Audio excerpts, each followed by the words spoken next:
welcome everyone to the Islanders Never Say Die podcast, as well as TJ and the Grumpy Old Man. We're doing this conglomeration of both channels again that we go ahead and host.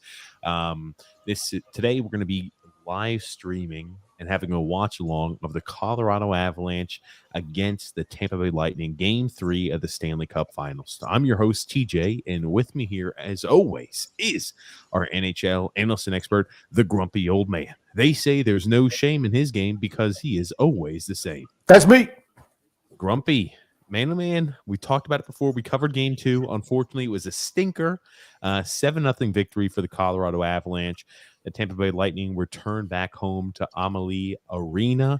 Must-win game, obviously, for Tampa Bay. Right? If you're a Tampa fan, you got to hope they pull Game 3 and 4. Hey, I'm in the pool of thought, Grumpy, in the school of thought that I think Tampa wins Game 3 and Game 4. I'm going to say that straight up. I think they tie up the series, headed back to Colorado. I'm just going to say what Mark Messier said from first shift to last. The last game, he is one of the greatest single games a team has ever played. Think about that. It wasn't that Tampa Bay played poorly. It was that Colorado was just tremendous. Just like I said, I just find it interesting that coaches, players all seem to agree with me. They don't believe in what you're saying, that Tampa Bay played like shit. It was just that Colorado played so great. That said, here's the thing. John Cooper said it right out of his fucking mouth, Grumpy. I don't know who I need to hear, but besides the coach who actually coached the team, I'm going to take his word. I'm going to take his word a little bit. His exact words were, that's a team, they're playing on another level right now. That's what he said.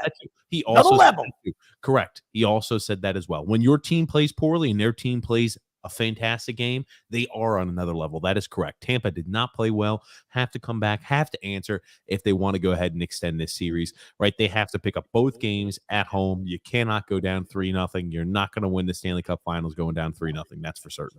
No, I think Tampa wins today, and I think they will lose Game 4 on Wednesday night. That's what I think is going to wind up playing out. And then Friday night will probably be the end of the season. You think it's that simple, huh? Here's the thing. If Colorado plays like they did in Game 2, Tampa Bay's got no shot. None. Zero, not a nothing. I think it's I can't imagine them playing that well again. They were just, like I said, they were spectacular on what was it? Saturday night. Just spectacular. They're just better. I mean, it wasn't that Tampa played poorly. It's Colorado was just unbelievable. Moving from that point, again, because you still want to hammer the fuck out of that 3 days. Because I'm right. You're right. Let's talk about what Tampa has to do today in order to win, right? Because we've got about 5-10 minutes before game time. Let's talk about the keys to the game. Let's talk about what Colorado has to do to win, what Tampa has to do to win, what's going to separate these two teams. Colorado just has to play how they've been playing, and they won't get beat. For Tampa, they need to slow down Colorado through the neutral zone. They have to make sure that they don't pinch up. Every time they pinched up, they got beat to the puck by Colorado, was off to the races. They have to be more sound defensively. They have to stop the speed of Colorado in the neutral zone. That's number one for me. You cannot let them skate in, full bore, 3-on-2s coming in. It's just not going to work for you. Physicality is a huge part of this game that the Tampa Bay Lightning have to incorporate. It's as simple as that. Weren't very physical last game. Weren't very physical. Game 1 is a little bit back and forth. Weren't very physical in Game 2. Off to the races quick. Wouldn't you say, Grumpy? They've got to be more physical, no? Yeah. They were trying a little bit of that, but it's awful tough to hit what you can't catch. And that was the case on Saturday night. I'm sorry, they were just too fast. I mean, I don't know what else to tell you. I don't know. Colorado's a better team. Hey man, let's go ahead and before the game starts, you don't need to be watching the commercials and you don't have any volume on. Let's you and I talk a little bit about what's going on. They just put something on the board. How in the first 10 minutes, Colorado's got 4 goals, 31 shot attempts. Yeah. I think 7 off the rush. and like 9 scoring chances. I mean, that's, holy crap. That cannot be the first 10 minutes of every game. Cannot be.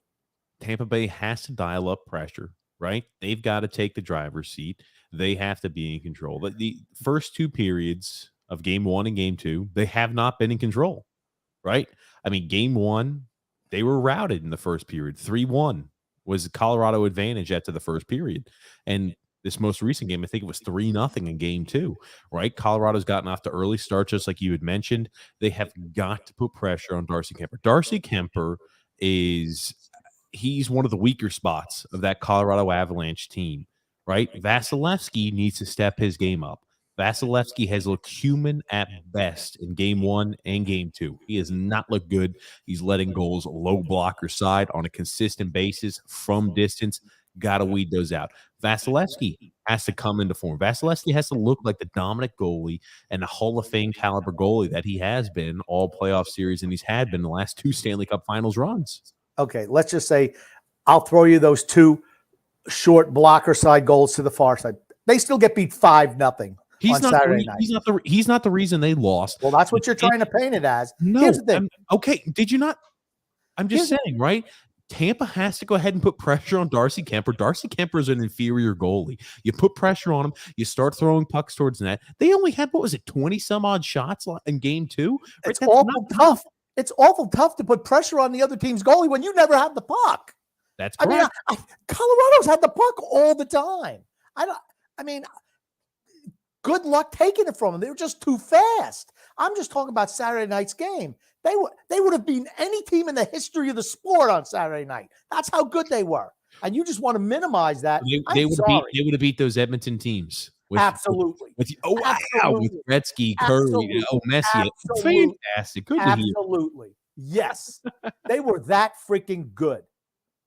When a Hall of Famer comes out and says, one of the greatest games ever played by a single team, I'm taking his word for it. You didn't say the greatest game. TJ. I'm taking it from Mark Messier. He said what did I say going into last game? I said the thing of Mark Messier. Have you managed to bring it back to this again? Let me finish. How have you managed to bring it back to this again? Can you let me finish? I said going into the last game, I love the insight from Messier and Chelios. They've been spot on every single game. They're not the most entertaining, but their analysis has been spot on. And like I said, that is it. What he just said is exactly what I've been saying for the last 2 days. I know you don't believe it. I'm going to ask you again. How have you brought it back to them? I've already said we've talked it, we've covered it, and we're moving on. And you're just going back to the same damn point. Let's talk a little bit. You keep on asking what they can do. All they can hope is Colorado doesn't play like that again. Because if Colorado plays at that level, they have 0 shot. 0. Okay. So you think that's just fact. You think playing at that level? You think I cannot imagine Colorado playing at that level. They were picture perfect on Saturday night. Perfect. I cannot imagine them playing at that level again. Like I said, I'm expecting Tampa to win today. I'm expecting that. So, again, you think dialing up pressure, putting more pressure on, putting shot attempts on, right? They're going to have to take control of the game. They're going to have to be, right, just as you'd mentioned, can't jump up in the ice. Your defenseman cannot miss. If you're going to pinch in a zone, you can't miss. And when you have 2-on-1s coming the other way, goalie has to come up with saves, right? We had mentioned it. Vasilevsky, again, has to step his game up. You got to put pressure on Darcy Kemper, have to put shots on net. Simple as that. Colorado's a team that plays well in transition. You cannot allow them to be a run and gun fire engine style of game. That's not a game that Tampa's going to win. It's as simple as that. You have to try to slow things down. You have to throw the body. You have to be physical. How do you prevent teams that have elite speed and teams that have ultra skill but aren't very physical from playing at their top level? You have to be physical. You have got to finish every single check. Tampa didn't do that in game 2. Simple as that. You've got to finish your checks. There was nobody to hit.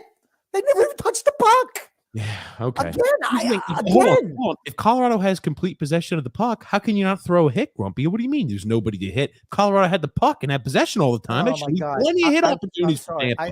You just are fixated on this one point, brother. I'm trying to go ahead and give a full spectrum, and you're just fixated on You can give a full spectrum. If they play that good again, if Colorado plays that good again, this series is over. I'm just telling you. If Colorado plays that good again, Colorado's in the driver's seat, man. But all I'm asking you to do is just before the game starts, man, let's go ahead and talk about things and stop half paying attention and just going back to the same point because it's easy to rely upon because you're not. Okay, but here's the thing. I know facts don't seem to interest you, but they really interest me and the people who listen to this show. I am bringing up points that are not applicable to, if they play like game 2, that would be the exact same. All I'm asking you to do is listen. Number one, I already said what they need to do. I told you what they need to do. They need to stop them in the neutral zone because if they don't stop in the neutral zone, they're done. They're absolutely done. If you don't stop Colorado in the neutral zone, you let them skate flying up 3-on-2s, 2-on-1s, you have no shot of beating them. That's number 1, number 2, and number 3. If you don't slow them up, you're not beating them. You're going to have odd man transitions to where they're going to have numbers coming in their favor. That's the game of hockey, right? When that happens, your goalie has to come up with again. You're back on the goalie. The goalie made what 6 or 7 saves point blank, 2 breakaway saves. Do you know what 2-on-1 saves? He gave a couple of goals up. Here's the thing: I don't care. They would have lost what 5-0 as opposed to 7. I mean, stop. You're back on the goalie. You're talking about the goals in transition. They had 2 goals in transition when they're 2-on-1 opportunities. Both times, the defender goes ahead and takes away the passing lane, and it's the shooter and Vasilevsky. Both times, Vasilevsky's beaten in the same exact point, right? I'm not saying, right, how do you go ahead and help those? I'm saying there are going to be moments in transition where Colorado is going to have numbers. There are going to be moments in transition when Tampa's going to have numbers against Colorado, right? Really? Because they didn't in the last game. When it's 1-on-1 goalie and the shooter, because the passing lane's taken away, your goalie has to come up with a save, right? That's how you help in transition. You got to obviously prevent those odd man rushes, but there are going to be odd man rushes that happen. When that does happen, Vasilevsky has to make the save. When it's so you're just going to dismiss the 2 breakaways that he stopped and the 3 2-on-1s and the 2 3-on-2s. We're just going to dismiss those. It wasn't that just dismiss him because he gave up 2 goals. They got fucking rolled because guess what? They weren't good enough. Colorado was just dominant. If Colorado plays like that, Tampa Bay might as well just say, we're not even showing up for game 4. You could try to sell it any way you want. It was Colorado. Here's the thing. Colorado plays that level, no one is beating them. When Tampa looks dominant, Tampa made mistakes all over the ice. And again, we're not getting back into this. I don't want to get back in this fucking point. I really don't. Because you're so wrong. You keep deviating it to there. All I'm talking about is when it's a 2-on-1 opportunity and there's an opportunity for the goalie to make a save and the shot's coming from past the freaking face-off dot, goalies have to make saves. And you're bringing us back to yesterday. Well, it didn't matter. All I'm saying is that's what they have to do if they want to win games going forward. And you can't seem to avoid deviating this away from Colorado's the best team it's ever fucking faced. You can say whatever you want. If you're having a professional team skating against a peewee team, I don't give a shit what you say. They're going to get beat because the other team's just better. The fact that you don't understand that is baffling to me. Is that what's no? It's okay. You are just fixated on watching the TV, and I'm bringing up points of how they stop that going forward and how they're going to try to minimize those opportunities where they could be hurt. And you're just not answering. You're not answering who we're talking about. I already told you what they need to do. There's only one thing. You cannot let them skate through. You cannot let them free skate through the neutral zone. Just can't do it. And we talked about transition, and that's where we got hung up on. Anyway. Good luck. They're faster than you. So Colorado is faster than Tampa. Colorado is faster than Tampa. They're going to have odd man breaks. Good luck. How do you? Good luck. They have speed and skill. Good luck. Good luck. You got to hope they don't play. You're the most flippy floppy bastard there is because after Tampa goes ahead, and I'm talking about Tampa will play a dominant game. Tampa's going to remind you why they're the back-to-back Stanley Cup champions tonight. I promise you that much. Before the game starts, Tampa's going to remind you why they've won 2 Stanley Cups in a row, why they have this fantastic team full of Hall of Fame. They're going to remind you tonight, and it's crazy, right? You're talking about, whoa, nobody can even grace the same ice as Colorado. Guess what? You're going to be singing a different tune again because you flip-flop all over the place. I picked Tampa to win today. No way anybody's going to beat the 2-time Tampa, 2-time, and then you go to Colorado, and you're going to be back on Tampa's board. You just flip-flopping all over. I picked Tampa to win today. That said, if Colorado plays like they did on Saturday night, Tampa's not winning. I don't think Colorado will play that good. They were letter perfect on Saturday night. Coach said it. They were. Coach said it. Hall of Famer said it. The only one who doesn't say it is you. It's no. What do you? Hold on. Not doing this. Tampa not doing that. They played a great game. Your inability to admit that Tampa did not play well is scary. It's scary that you're so entrenched in a point to say that Tampa couldn't have.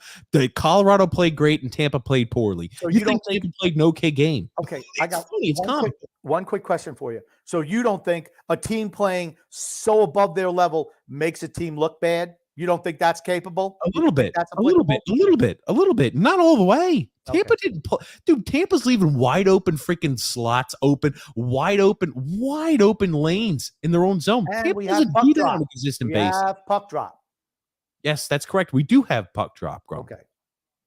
Yeah, I don't know. You just can't seem to deviate away from that. I know you're just okay because you think your point is right, and it's just not. The only one who agrees with it is you.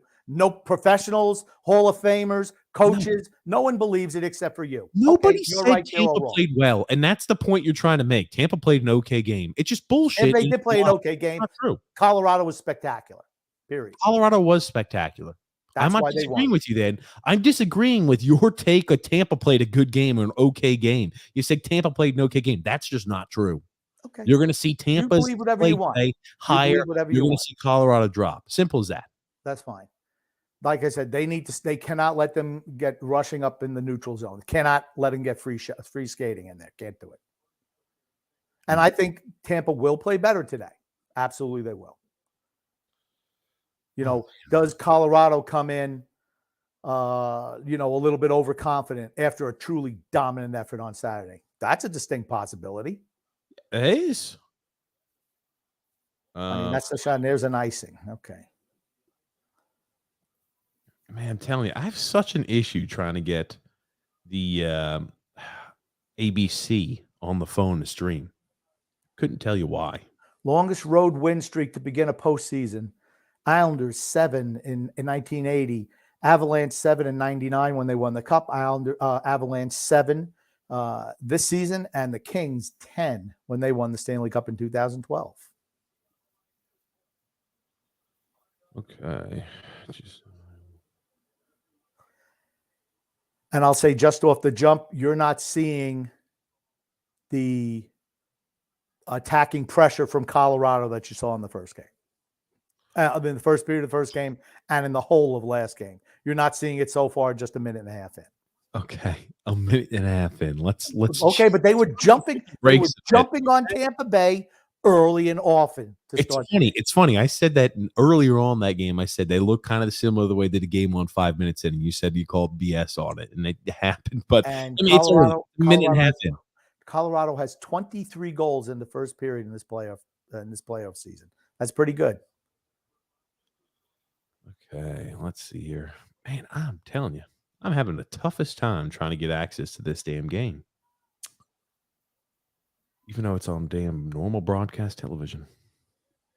Did you get cable yet? I don't have cable, Grump. Maybe you should. Thanks. Break out the rabbit ears. I was about to say, I'm going to have to break out the freaking rabbit ears is right. ABC is giving me an issue because I'm trying to log in with their DirecTV, but ABC says it's not able to access DirecTV. So it's a fantastic item. Okay. I tell you what. I'm relying upon you, Grump. So. Tampa Bay traded a couple of first-round picks for Robert Hagel, and I think he has not impressed me in the playoffs. Sorry. Point-blank chance on Kemper and a big save with the number 3 line with Nick Paul, who's really impressed this playoff season, honestly. Tampa Bay is showing much more fight today. Big save by Kemper. And then another, he actually made 2 nice saves. He makes the first save on Colton. Nice kick save right out to Paul. And then another save by Kemper.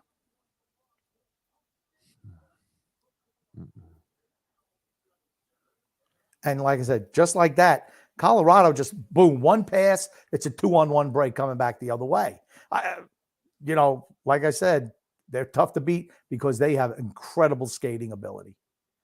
How much money has what the heck's his name? Niskutsin. How much money has he made himself in these playoffs?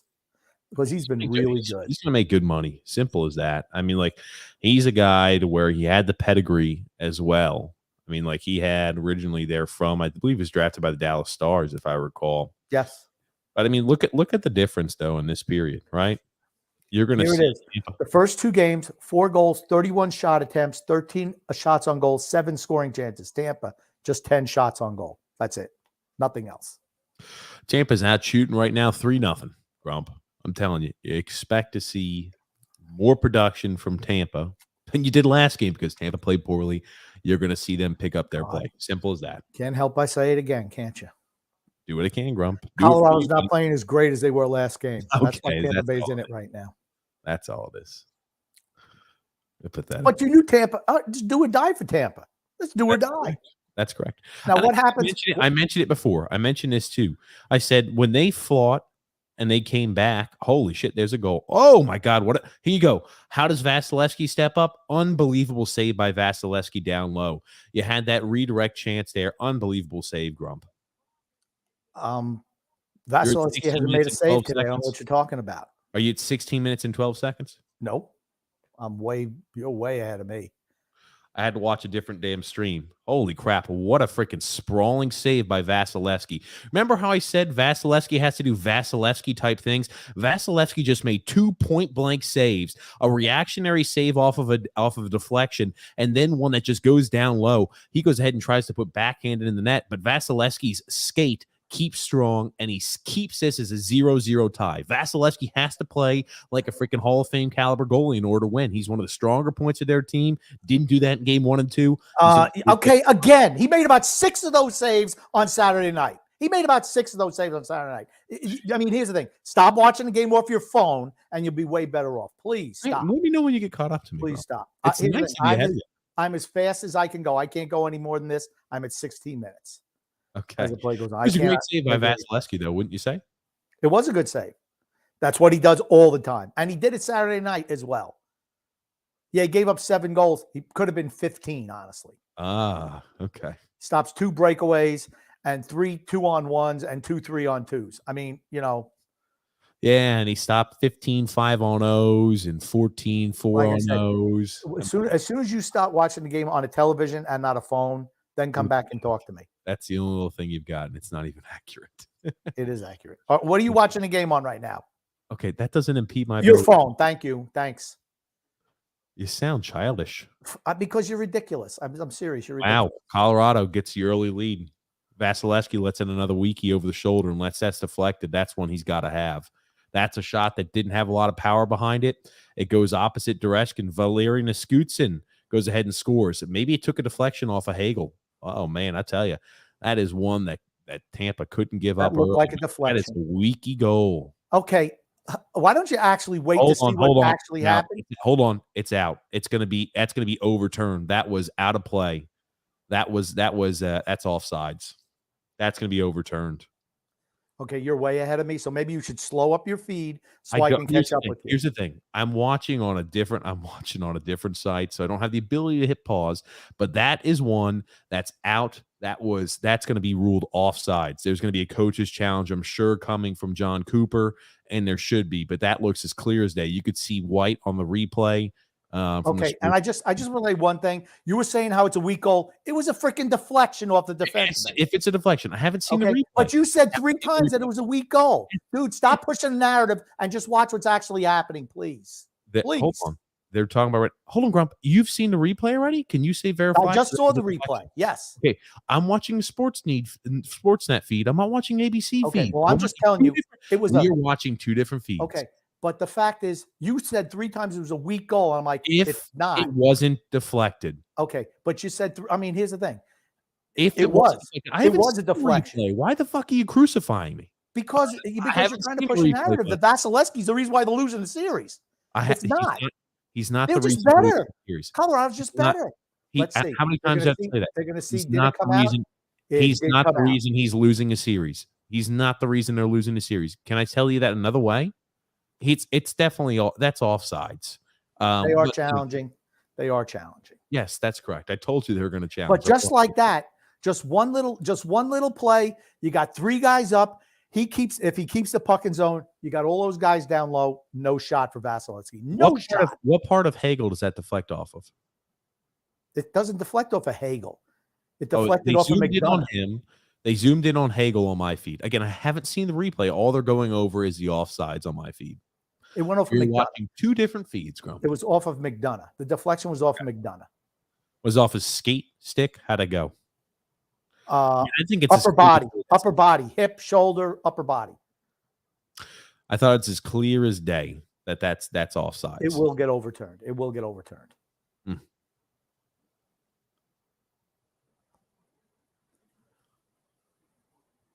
But see, Hagel, to me, he needs to stay back in the zone. I don't know why he had 3 guys going at the guy at the point. It makes no sense. They've done that a lot, right? Is that Tampa playing good defense? Is that Tampa playing their assignment? No. They've got 3 guys rushing on 1 Colorado player. How is that going to allow for you to go ahead and mark your men down low when you abandon your assignments? It doesn't. Honestly, it's more play on Tampa's side that creates an opportunity. I don't know why it is taking so long. I'm worried they're going to just say call stands. I mean, I don't see. It's so obvious that it's out of the zone. It's so obvious. I don't know what the delay is, honestly. That's about as easy a call as you can make. I would say so too. And Ray Ferraro was saying it's a lot. Why are you looking at this angle? It's out there as well. It's out there as well. I don't know why they're taking so long. I mean, what's the delay? I don't understand. I can't tell you. I don't get this. I mean, it's out. It's absolutely. How do you miss? I mean, what's the delay? First off, the ref's looking right at it. How the hell does he not see that? He's looking right at it. He's a little bit behind it. He's a little bit behind, and he got the stick there as well.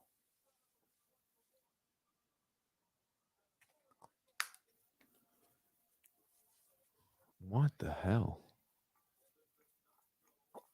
My God, they're still looking at this.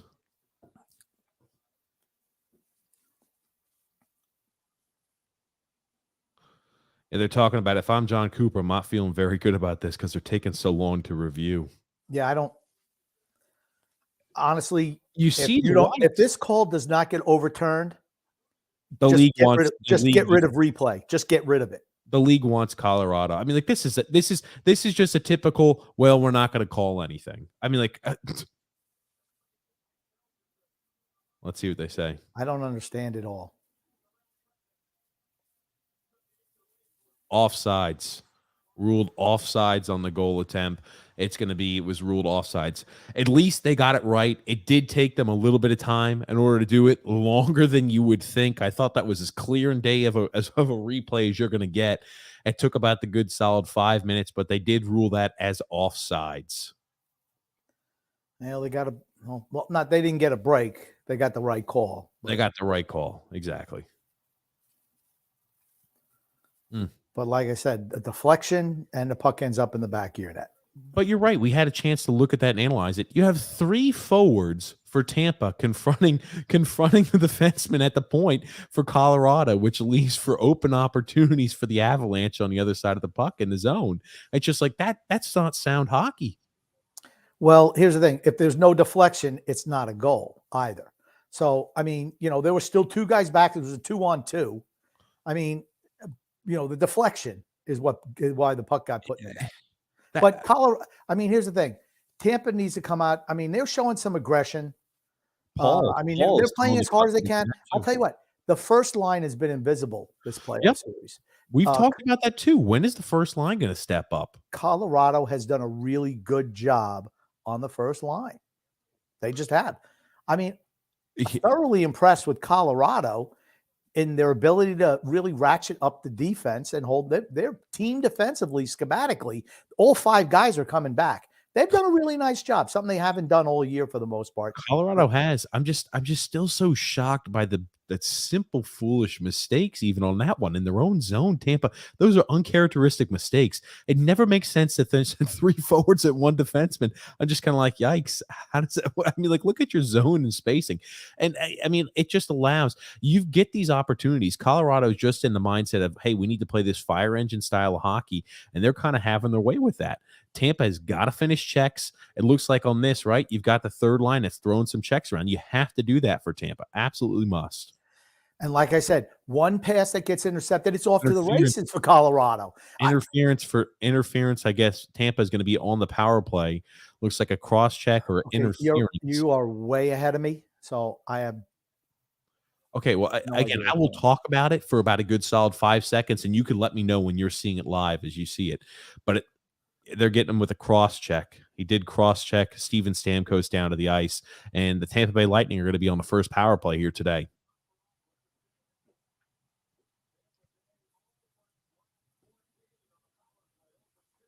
Tampa Bay 0 for the last 14 on the power play, 0 for 6. All right. I'm sorry. Again, you're blowing the whistle there. Why? Why? It was a two-handed cross check to his back. It's just part of the freaking game. Stop. Okay. Stop. Should not have been a penalty right there. I'm sorry. They usually don't call that in playoff hockey. That's right. They usually do not make those calls in playoff hockey. I do not disagree, Grump. Colorado had a shorthanded goal last game too, right? Yes, they did. Breakaway. No. Yes, I think they did, but they also Vasilevsky stopped the breakaway and a shorthanded opportunity as well. Yeah, okay. So Colorado, I just want to confirm Colorado did have that shorthanded. I was about to say, I mean, like, let's see if Tampa can get set up. Tampa's usually a team with quick passing with a lot of opportunities and chances. They have a premium opportunity there. Kemper stands tall. He's able to go ahead and get it, but the puck bounces loose. It's still in the zone for Tampa, but play is going to be stopped with a high stick, apparently. Steven Stamkos unhappy with the high stick call, but Tampa looks to be finally dialing up a little bit of pressure. That nice quick pass by Victor Hedman for a slap shot opportunity by Steven Stamkos.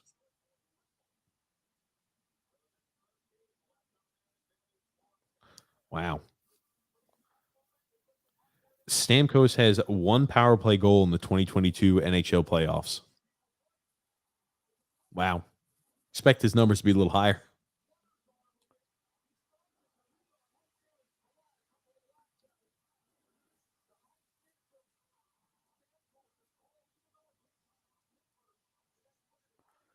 "24 one-timer goals for Stamkos."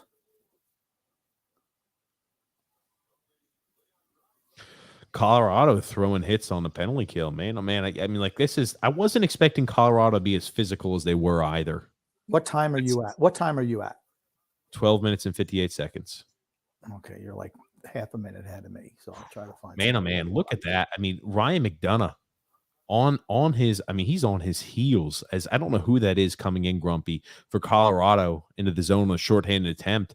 But man, oh man, just look at the stick handling. Look how quick he gets on the toes of McDonough. McDonough doesn't do a good job with a stick check, and he goes ahead and gets an opportunity to shoot with a shot there that's a screened opportunity.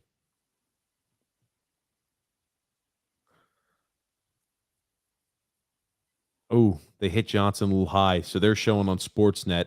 Johnson goes ahead and hits 2. Wow. Holy shit. Typical NHL. They go ahead and give an offsetting penalty for a high stick. It was a high stick, but they failed, and they're talking about it on Sportsnet right now. They failed when Johnson goes ahead and hits him and punches a guy in the face on a check. He finishes his check, finishes a little high, but they mentioned it on Sportsnet. He gets 2 fists there in his face for Palat, and then he hits him up high, and his stick hits him. They get the high sticking call. I predict called for the initial, but usually the retaliatory you do get called for. I predict when Colorado gets the power play, they will score. Okay. Because it's 4-on-4 for 40 seconds. And then Colorado gets man advantage. Again, look at the speed. They just, holy crap. I mean, Makar just walked around. 2 Tampa players. Makar is fantastic. He's a guy that you gotta, I was expecting Tampa to be more physical in the series, and that's kind of been the biggest shock for me, right? Tampa has always struck me as a team that, hey, they could play any style, right? Obviously, we've seen they could not play the run and gun style at the same capacity that Colorado does, right? That's pretty evident. They cannot play that style. I thought they were going to be more physical out of the gates, too. They've been throwing the body a bit, but I'm talking about ultra physicality. I haven't seen that. Can't hit what you can't catch. Can't hit what you can't catch. You know what they needed to be doing, Grumpy? You ever seen the movie Rocky? I did see the movie Rocky, yes.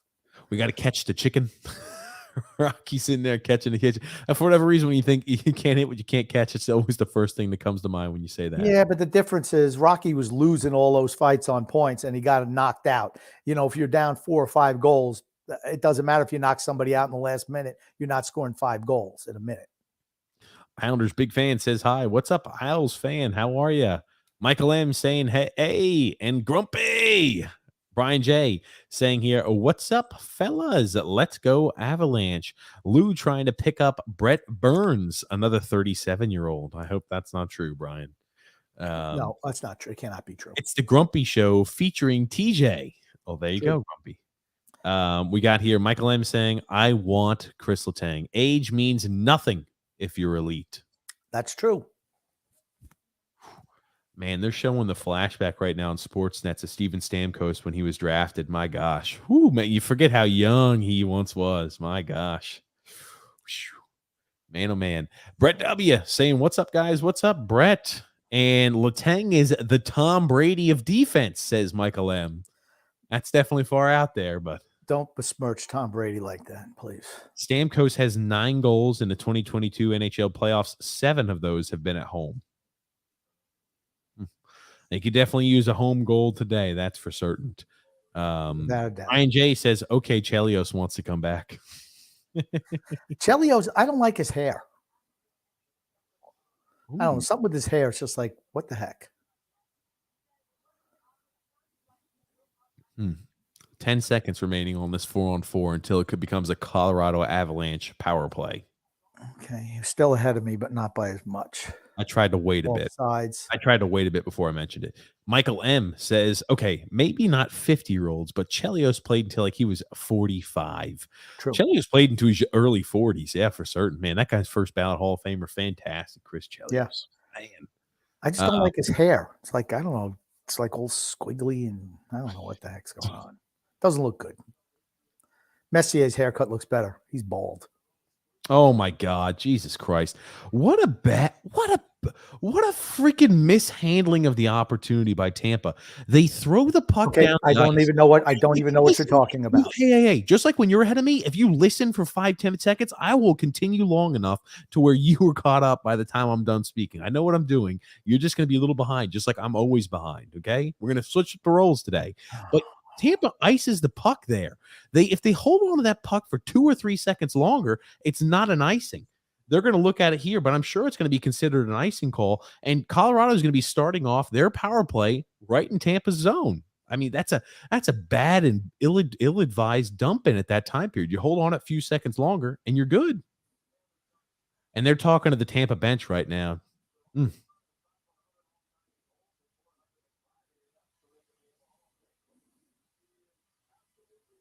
33% clip. They're scoring on the power play. Yep. And what is it in the Stanley Cup Finals? Is it 33%? Holy 33%. Shit. They can't clear the puck early. Oh, my God. Tampa able to clear. Tampa's penalty kill through the 2022 NHL playoffs is at 79.7%. They've effectively killed off 51 of 64 attempts. That's got to be goaltender interference, no? That's a goal for Colorado scores. That has to be goaltender interference, though. Here it is. They're talking about how it's going to be an interesting call for John Cooper if he's going to go ahead and challenge this. It looks like Landeskog's making contact with Vasilevsky. I need to see the replay, though, because, man, oh, man, Landeskog gets low. No. I don't know. That's a tough one. I've got to see that replay once more. Oh, you're way ahead of me. You're way ahead of me. Okay. I got it, Grump. I got it, man. Here's the thing. If I pause, it gets rid of the stream. Simple as that. Okay. I mean, I don't know if that's just being at the right place at the right time. Landeskog, he does make contact with Vasilevsky in the crease.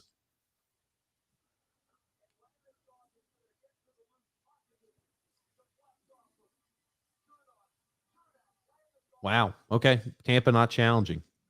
Colorado up 1-0 early. There was contact made, but they're saying, hey, the puck was going to go and trickle in either which way. So I don't think so. Colorado up early. I mean, absolutely don't that's think so. how many times do you see? Here's the thing. When we run into these situations where we see goaltender interference calls, I've seen much less called goaltender interference. That's in the crease. Landeskog does make skate-to-skate contact. Yeah, Vasilevsky is probably not in a position to make the save, but that is contact in the crease with the goalie. So, I've seen that called before both ways. Hard done by. I'd feel a little bit if I'm Tampa at the moment.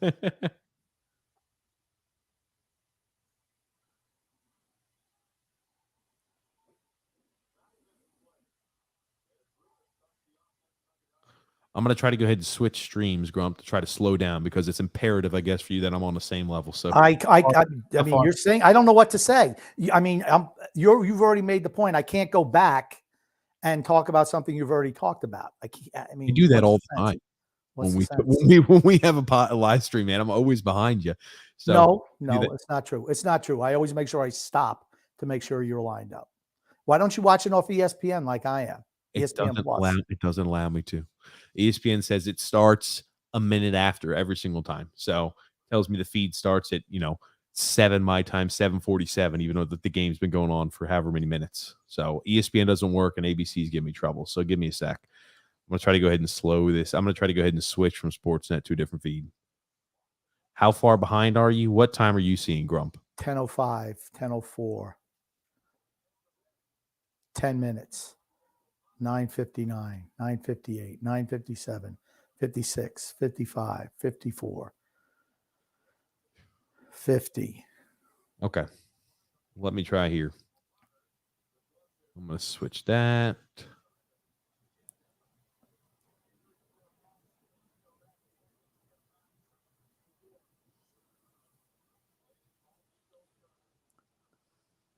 But I told you they were going to score on the power play. Yeah, I'll be honest. Better. Here's the thing. They're just better than Tampa. I mean, it's like saying last year, did Montreal play so, but we're just Tampa just better. I mean, sometimes teams are just better. That's just the way it is. And that's what it is this year. Colorado, it's their year. And this is going to be a one and done. They're losing a lot of guys due to free agency. Mm-hmm.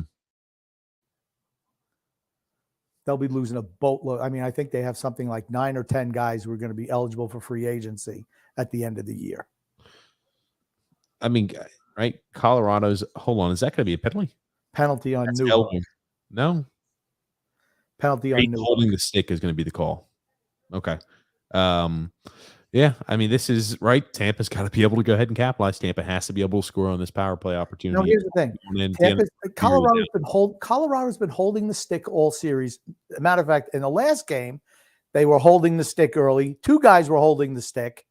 And then as soon as I think it was Perry fought back in the crease, he sends them both off. Here's the thing. Here's what the officials are doing is, okay, this looks like a 4-game sweep. We're going to have to do something to keep the people watching. So let's call a penalty like that. Okay. This is the thing that's always upset me with playoff hockey. And it's not completely, hey, it's only applicable to this series. Every single freaking year, they do this always. They never call anything that are infractions all season long. That's why they say it's like the playoffs are a different style of game. It's completely different. That's right, because all the things that are calls all season long do not get called. Yeah, it's just frustrating. Just frustrating. Grump, I'm on intermission. I'm going to be right back. I'm going to try to help. Paige needs something. I'll be right back, Grumpy. So it's all you here for a bit. Let's get to some comments because, well, TJ just ignores them. So let's see if we can jump on. Can you not talk about something else besides the comments? People like to be able to see their comment on screen, Grump. So I'm going to hit some comments, regardless of what TJ says. You bastard. Scott Levy says, you see the rumors of possibly getting Brett Burns. I actually didn't believe that was true. I think it can't possibly be true. No way would I want him on the Islanders, but he does fit Lou's age range. Exactly. I cannot believe that's actually a possibility. I'm sorry. I cannot believe it. Honestly, I thought it was a joke when someone mentioned it earlier in the show. I had to think that they were joking when Brian mentioned it. But yeah. Okay. So we're back here to the game. And to me, I mean, man, there's a lot of goaltender. To me, that's goaltender interference. I've seen it's called for a lot less than that, to be honest with you. Tampa Bay power play. Let's see if they could do something to tie the game up here. They call it a high stick. And no, but I guess that Colorado got to the puck. But here's the thing. Colorado just able, as soon as they get the puck, it's like off to the races for them. I mean, they've really picked up their game in the playoffs.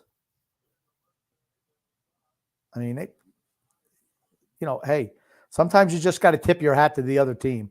And that's where I think Tampa's kind of at now. That's Jesus Christ. Come on, please. I mean, you think Tampa Bay's played poorly today? I don't think so. Again, not marking men in front. They let Landeskog. Palat almost has a chance to go ahead and slap at that. What did we talk about the keys of the game were? Holy shit, Vasilevsky. Dangerously with the puck, playing dangerously with the puck. Special teams are important, and Tampa getting also beaten in the special teams battle as well. Holy shit, what a bad, my God, what a freaking bad pass. Like it slips off the stick. Sergachev. Yikes. Sergachev.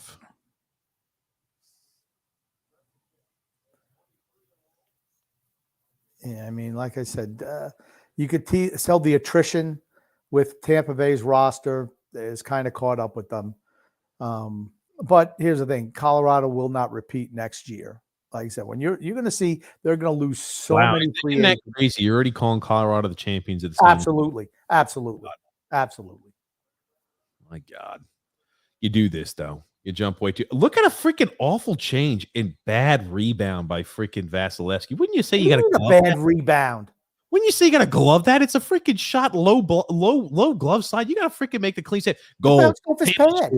Tampa scores just like that. Well, hey, don't worry. Colorado's winning the Stanley Cup Finals. I'll tell you what, that's a bad goal for Kemper to give up. Darcy Kemper is not a good goalie. Tampa has to dial up pressure. They got to put shots on. Right? Coming in quick. You will see Darcy Kemper make mistakes. Simple as that. That's what you have to do. That puck slid off his stick and went through the crease and into the net. Darcy Kemper is not a good goalie. He is a average goalie at best. My God, that looks like a fluke goal. It was a fluke goal. He was trying to bring it in for a backhand. It slid off his stick and went through. 5-hole. Holy shit. 5-hole goal. But see, what should McCarr have done then? He should have just backed up. He should have tried to pinch up and confront him at the blue line. He just should have backed up. That's what he should have done. Instead, he pinches up, then makes the pass, and leads to the goal. Cirelli with the goal. Oh, take a little knee on knee there. Well, hopefully this gives a little bit of life to Tampa here because, like I said, I'm not a big fan of the Hagel kid. Just not. And they gave up a lot. They gave up an awful lot for him. I know we said it for that trade. That was not a good trade. Yeah, again, look at it again. How they come in, it's like Tampa's just in shambles when they're trying to set up in their defensive zone. Their guys are just skating right into the defenseman. Another save again by Vasilevsky. 2 big saves in this sequence. Tampa got to get a change. The guys are tired out there. Again, it's my God. I mean, that's McKinnon. Man, that kid can skate, can he? They're doing a great job with their line changes too, Colorado. My God. Oof. 79 passes the middle of nowhere. You know what they did best? Really utilizing their draft choices. The guys who can really play. Can you see that? Man, oh, man. Hedman was getting bodied a little bit down low. No. Almost looked like Kemper had a little bit of a tough time handling that coming in. You wonder if you take the 2 minutes and just steamroll the goalie there. Just run them over, truck them, put them through the boards, through the net, through the boards. Yeah, it starts a little fight. You get 2 minutes, but you know what? It's going to get your team fired up, and it's going to maybe get Colorado up their game a little bit, and maybe knock out the goalie too. Kemper 5-hole. Oof. You can't do much about it. It's a fluky goal, but hey, that's sometimes what you need. Yeah, that was Makar pinching up though. That's what led to that. More comments here. John Smith saying, if Colorado pulls a W tonight, this series is done. I agree. Can't go down 3-0 and expect to win. Frank K says, hey boys, what's up, Frank? Brian J said, who's going to win the Vezina tonight? I tell you what, I don't like. Yeah, it'll be Shesterkin. I don't like how the NHL has announced their winners already. I guess they're not going to have the end of the award season ceremony at the end of the year. Yeah. It's going to be like everything's already pre-done. What? Yeah, it's like, who cares? And you know what it's like? It was like with the freaking NHL lottery, or the NHL expansion draft this year round. Everybody knew what who the picks were off the team before the freaking the expansion draft actually happened. Yeah. Like, what the hell is the point of watching the expansion draft if I already know everything that happens? Yep. Yeah. Brian J says Makar is amazing. He's good. True. He's really damn good. I tell you, he's a fantastic offensive defenseman. No doubt about that. Frank saying, hello, gentlemen. What's up, Frank? James F saying, guys, we meet again. What's up, James? How are you? Scott L saying, Peter DeBoer will become the new head coach in Dallas. 4 years, $4 million per. At least that's what is being reported. I just don't like Peter DeBoer.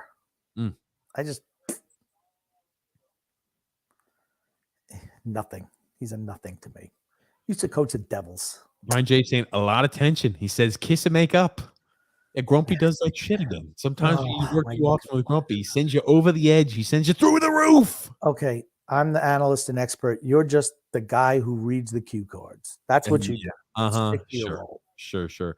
Brandon Gaines. Why do I always call him Brian Gaines? Brandon Gaines here saying, how great must St. Louis be without Krug? To be getting 2 wins against this Avalanche team. We were talking about how St. Louis was a team that I thought St. Louis maybe would go 7. I thought they had a shot to beat them. Binghamton being out hurt in a big way, and Husso looked like shit. Yeah, but St. Louis had the type of team that could give them drop problems. Yep, real big and physical. St. Louis is a really well put together team. Yeah, really well put together. A mix of that moxie, a mix of hard. Tough it out there type of style. And also this, oh man, I'm sorry. I just heard something. And also, again, a team that has that skill and talent. So got goaltending, but I mean, Husso just didn't foot the bill. James F saying, TJ, how does it feel that Tampa bested the Rangers, and now that Tampa's on the verge of losing the cup to end the streak of consecutive series wins? Hey, I don't care about the series wins. I care about the cups. So if Tampa gets knocked off, I'm a happy camper. I just don't think it's happening. I still think Tampa wins today. I think Tampa wins game 4 too. And I think we're going back to Colorado with a 2-2 tie in the series. I firmly believe that. Okay. You know what? I believe in unicorns and fairies and rainbows and lollipops, everything else. I believe in all that stuff. Yeah. Sure. Glad you believe in that, Grumpy. Here's an opportunity coming here for Tampa. Right back. But you see, their defense is so... Oh, Tampa with another 2-1 Tampa, Grump.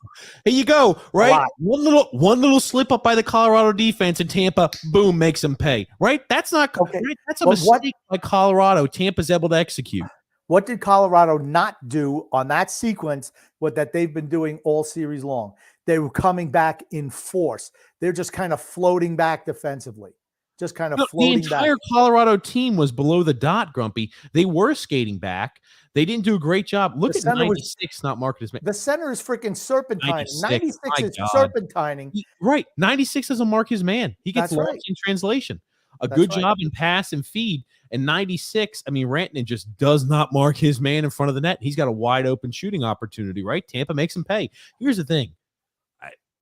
I'm telling you, Tampa's winning today. Tampa's winning on Wednesday. It's a 2-2 tie going back to Colorado. I feel firm on that. Okay, I I told said you Tampa is gonna kick it up to a new notch. I told you Tampa's gonna play a dominant game. Tampa is gonna beat them by 3 or more. Firmly believe that. Mark it down right now, Grump. Tampa's gonna beat them by more than 3 or 1 more than 3 goals this game. Of course, You want to talk about bold takes? There you go. Of course, you're just ignoring that I thought that Tampa was going to win today. No, you did say that. I still think I said Tampa was going to win in a dominant fashion today. I do believe that, right? Took the first goal. Here's the thing. Colorado is not playing as good away from home. I think they were feeding off the crowd. They get a big goal early, and it's like Colorado's a team that always falls asleep after they go up a goal or so. They always do. Think about what happened there when Tampa climbed all the way back, kind of fell asleep a bit. They've done that before in series. Think about when St. Louis was down, what was it, 3 goals late, and they gave up 3 goals. Edmonton was down XYZ amount of goals. Were they down 4 goals, and Edmonton was able to climb their way back in, but as soon as it became the tie, then, okay, let's go ahead and play Colorado hockey again. Colorado has done that all playoffs long. They'll get up to a lead. They'll play great. They'll play a dominant success or dominant sequence of plays for a period and a half, and they just kind of fall asleep. Oh, what? Man, oh man, is that not a cross check? I looked away. I wasn't even watching. Holy crap! Who was the cross check on? I was on a Colorado player, but it's like, holy crap! If you're calling the other one, I don't see how you don't call that one. Nice hit. I'll tell you what, man, Colorado can skate. Yes, they can. They can really skate. It's tough to play defense when you got a team that can skate. Corey Perry was cross-check, or is that who's? It was Paul. Yeah, man, I'm telling you what, he got hammered from behind. He did. Absolutely hammered from behind. It's a two-handed cross-check from behind, right? I cannot believe they didn't call that. Ugh. And he went off injured to the bench, too. Yeah. That's a big loss for them. That's what he's talking about right now. He's yelling at the ref. Yeah, I'm just like. Colorado's physicality has been the thing that shocked me the most about them. I know they were quick, right? They're quicker than I thought they were, but I wasn't expecting to be as physical as they are. I mean, I don't think they've been super physical. I mean, Helm has thrown a lot of checks in the playoffs. Helm is a physical guy, and that's why they brought him in this year. Man, I'll tell you what, just the skill level for Colorado. I mean, they're second, their third line even. I mean, my gosh. Again, man, McKinnon. Just look. They're out there. They need to get a change in the worst way possible. Again, and then they wind up standing around. Why? Because the speed is too much for them. Nice save by Vasilevsky again. It's like, I mean, they're just so much speed. It's like you can't catch them. You just got to play positional hockey and hope they don't get to an open spot. I mean, they can really skate. Think about this. You had Niskutsin and Landeskog both down low on one Tampa defender. Again, right? We talk about having good position, marking your men, and right that. You look at Brandon not marking his man results in a goal for Tampa, and you've got 2 guys down on two forwards down for 1 defenseman down low in front of the crease there in favor of Colorado. I mean, like those type of opportunities make it tough on a goalie. And Paul is being helped in the dressing room. I'm not shocked. 2 minutes and 30 seconds left. Make sure he gets his legs back for him. He's not able to walk right now. So I'm going to bet. I don't see that. I don't see that right now, but that's not good for them. Yeah. That's a big loss for them. Wow. Stamkos with a poor pass there. McDonough misses the check. My God. And they lose possession of the puck. It's just the speed. It's just the speed of Colorado. Was the speed for Colorado the poor pass that Stamkos just but here's the thing. Here's the thing. When you're just trying to get it because a guy's bearing down on you, that's what happens. Speed makes you make quick decisions. There was no watch. Do me a favor and rewind that during intermission. I'm not rewinding anything. He just threw the puck. It was a bad pass. That's right, because he had a guy pressured in his face. So he just tried to pass to McDonough. Big save by Vasilevsky. That was a big save by Vasilevsky. Big glove save. It wasn't Crump. My God. Oh, you didn't think that was a good save by him? No. It was. Okay. Did you not just listen to what I said? It was. There was nobody in Stamkos' face. Nobody. And No, there was a guy skating right up on him, and he went to make the positions pass. himself. Jesus Christ.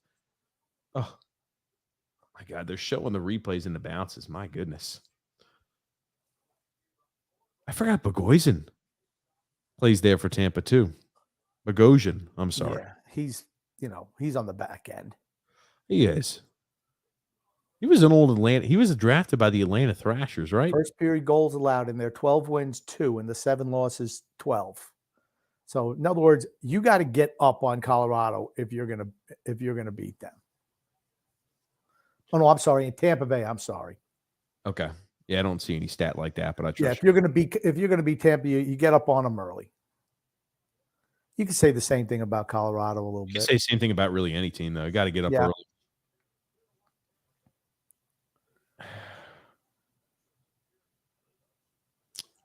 Who the hell is that? Who's hobbled over?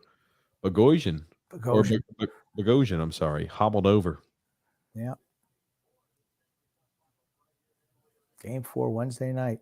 Well, but 12 shots on goal for Tampa, which is just about as many as I had the whole second game. So, and like I said, they've had a number of physical series already this year. Wears down. It's the toughest. I always say it's the toughest trophy to win in sports, the Stanley Cup. It's like a war of attrition. Yep.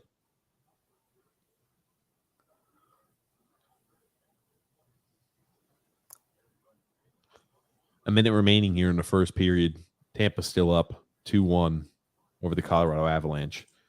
My God. 81 mishandles the puck in the corner. Jarnac mishandles the puck. But just look at the speed. I mean, they're able to get the pucks that Tampa Bay is not able to get to. Right? They get to all the loose pucks. It's because of their team speed. Yep, I don't disagree. Hagel. Ryan Hagel freaking turns, not able to clear the puck far enough down the ice. And again, Chiarelli can't get there. Taves gets there and he makes the pass right out. I mean, they're just faster. Speed kills. I'm not saying they're not. I mean, they just can't get to the spot. Tampa just trying to go ahead and string together the end of this period. Yeah, can we make it the last 15 seconds? Yep.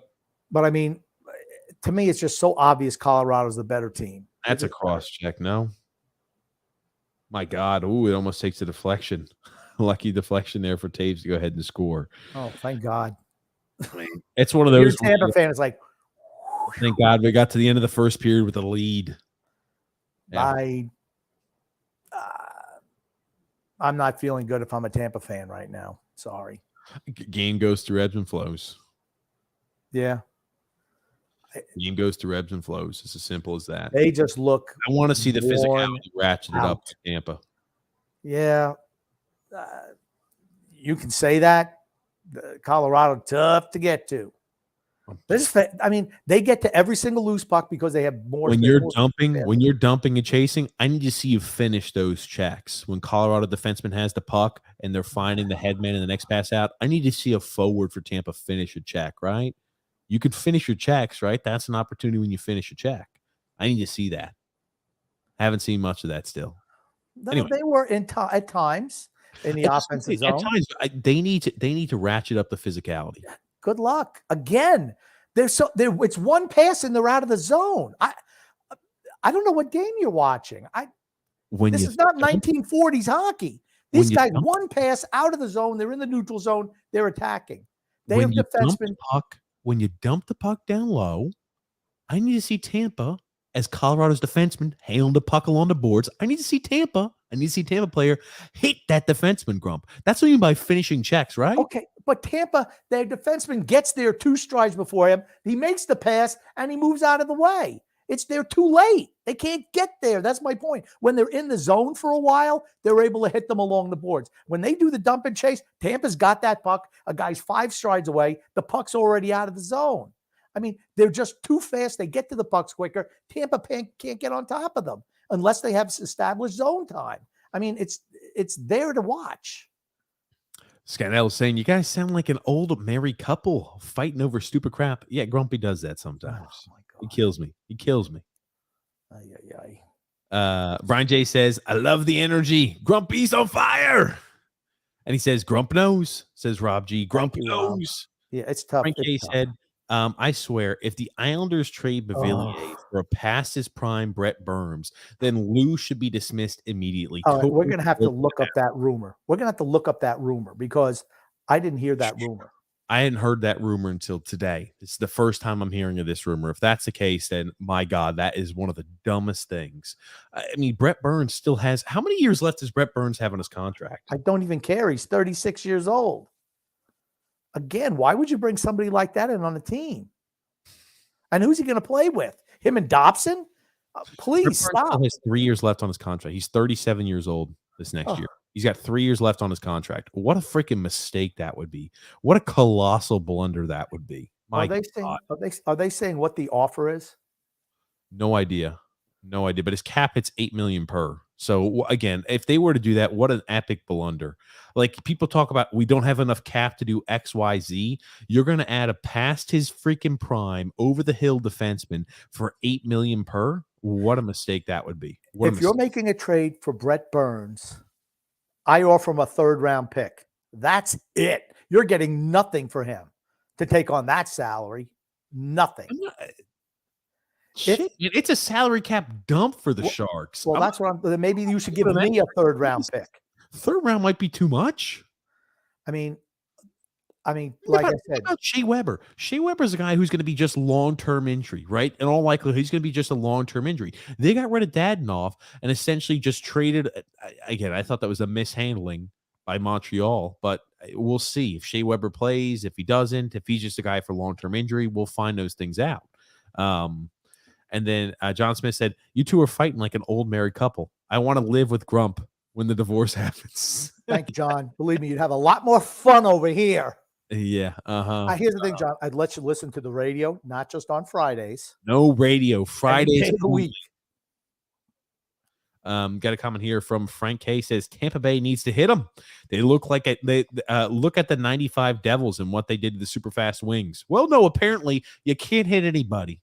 Even when you dump and chase, you can't go ahead and finish checks, Frank, as grumpy old man just let us know. You realize you're not allowed to clutch and grab anymore like you were able to in the past. Okay? You're able to finish your checks when you dump and chase, though, which they haven't been doing much of. That's how you wear a team down, as we talk about all the time in the playoffs. But apparently for Colorado, you can't do that against them.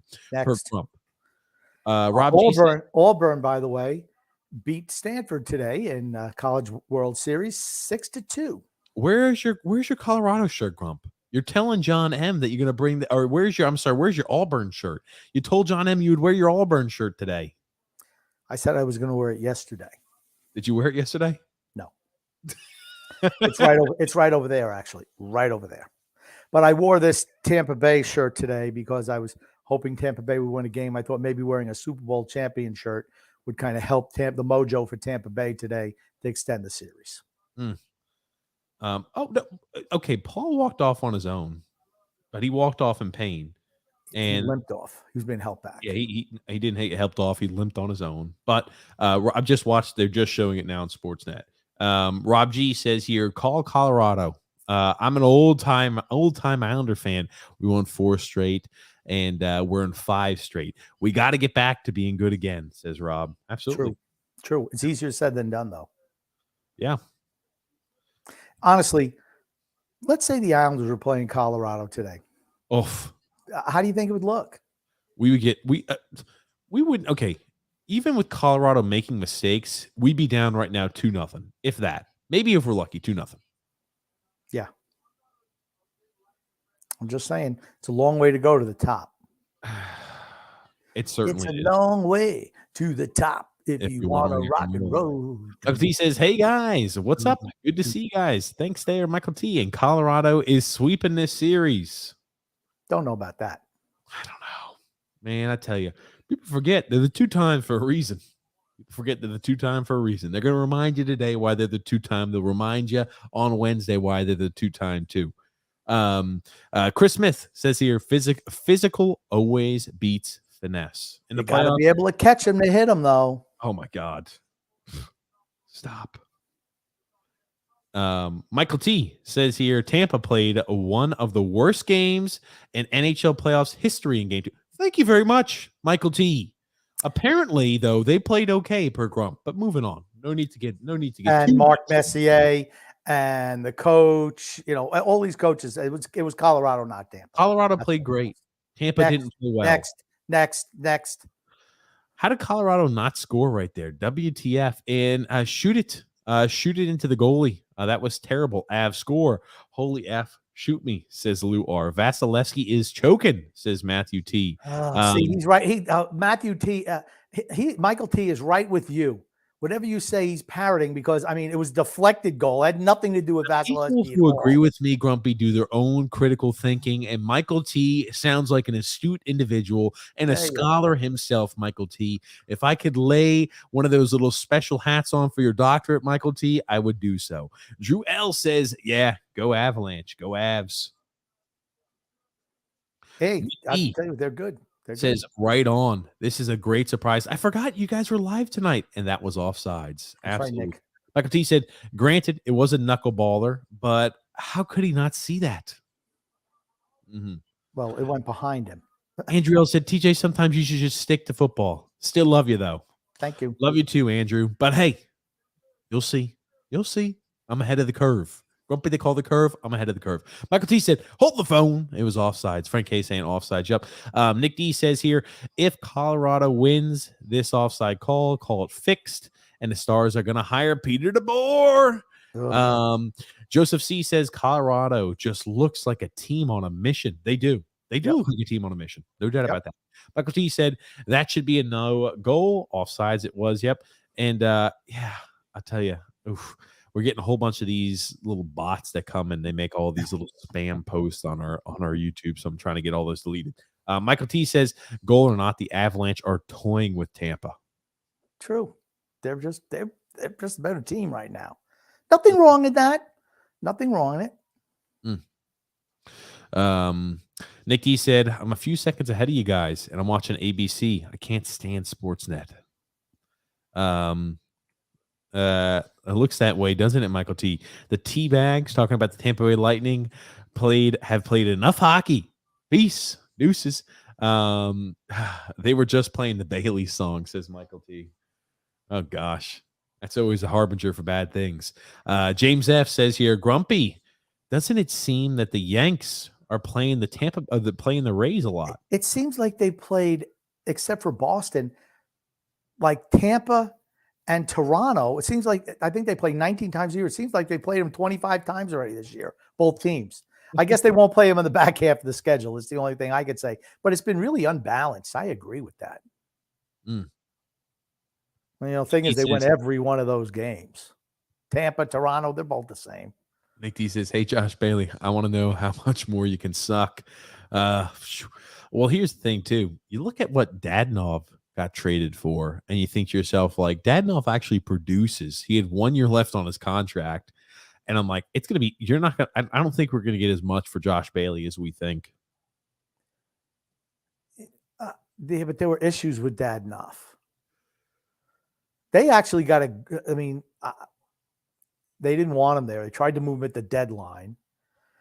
And, that soured him as well. So they found, okay, we're going to get rid of you somewhere now who wasn't, he wasn't coming back. He's 33, 34 years old too.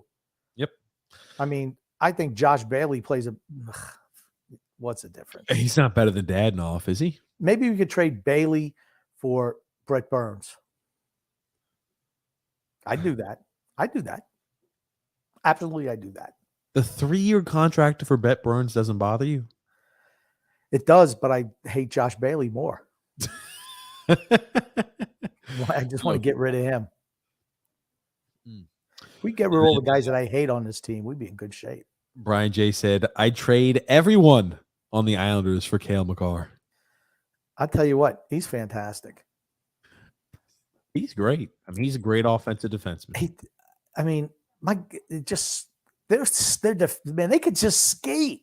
I always say skating. The first thing I look at, can you skate? That's what happens when you can skate. Skating makes up for mistakes if you can skate. Oh, I'm jealous. I can't skate like that. I couldn't skate as fast as they do if I fell out of a freaking plane. That's how fast they're moving. Gravity could not make me move as fast as they can skate. Gravity negative 9.8 meters per second, Grumpy. I would argue otherwise.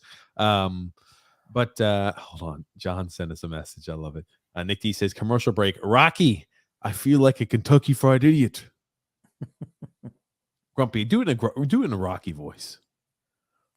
Yo, I feel like a Kentucky Fried Idiot. There it is. You got to put the yo in there. Yo, Adrian. Paulo C says here, TJ, why can't you see how Colorado's speed is so much faster than Tampa's? So that's why you're asking yourself questions and you're seeing Tampa look like the Islanders. Colorado's making them look like that a little bit. I don't think it's all to do with that. I think a lot of times, again, you're looking at defensive mistakes and defensive woes. It's as simple as that. Speed makes you look like that. They look like freaking pylons out there. They look like a team of Zdeno Charas against Colorado. It's not that bad. Come on. They're not Zdeno Chara bad. It's pretty bad. It's not Zdeno Chara bad, Grumpy. Come on, Grump. Hold a second.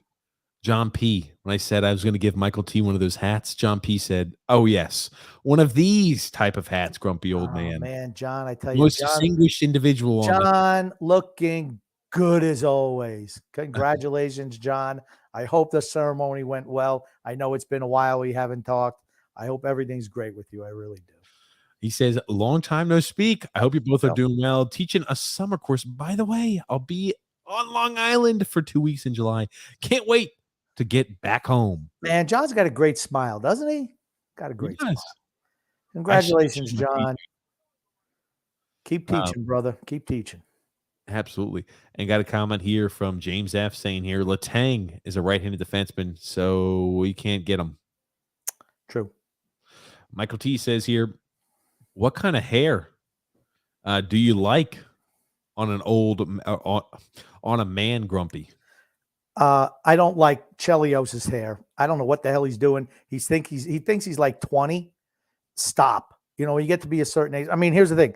I got to put shit in my hair just to get it to lay down because I got a little cowlick up here. It's funny because I'm like, anyone can tell, I'm follically challenged. That's a politically correct term for going bald.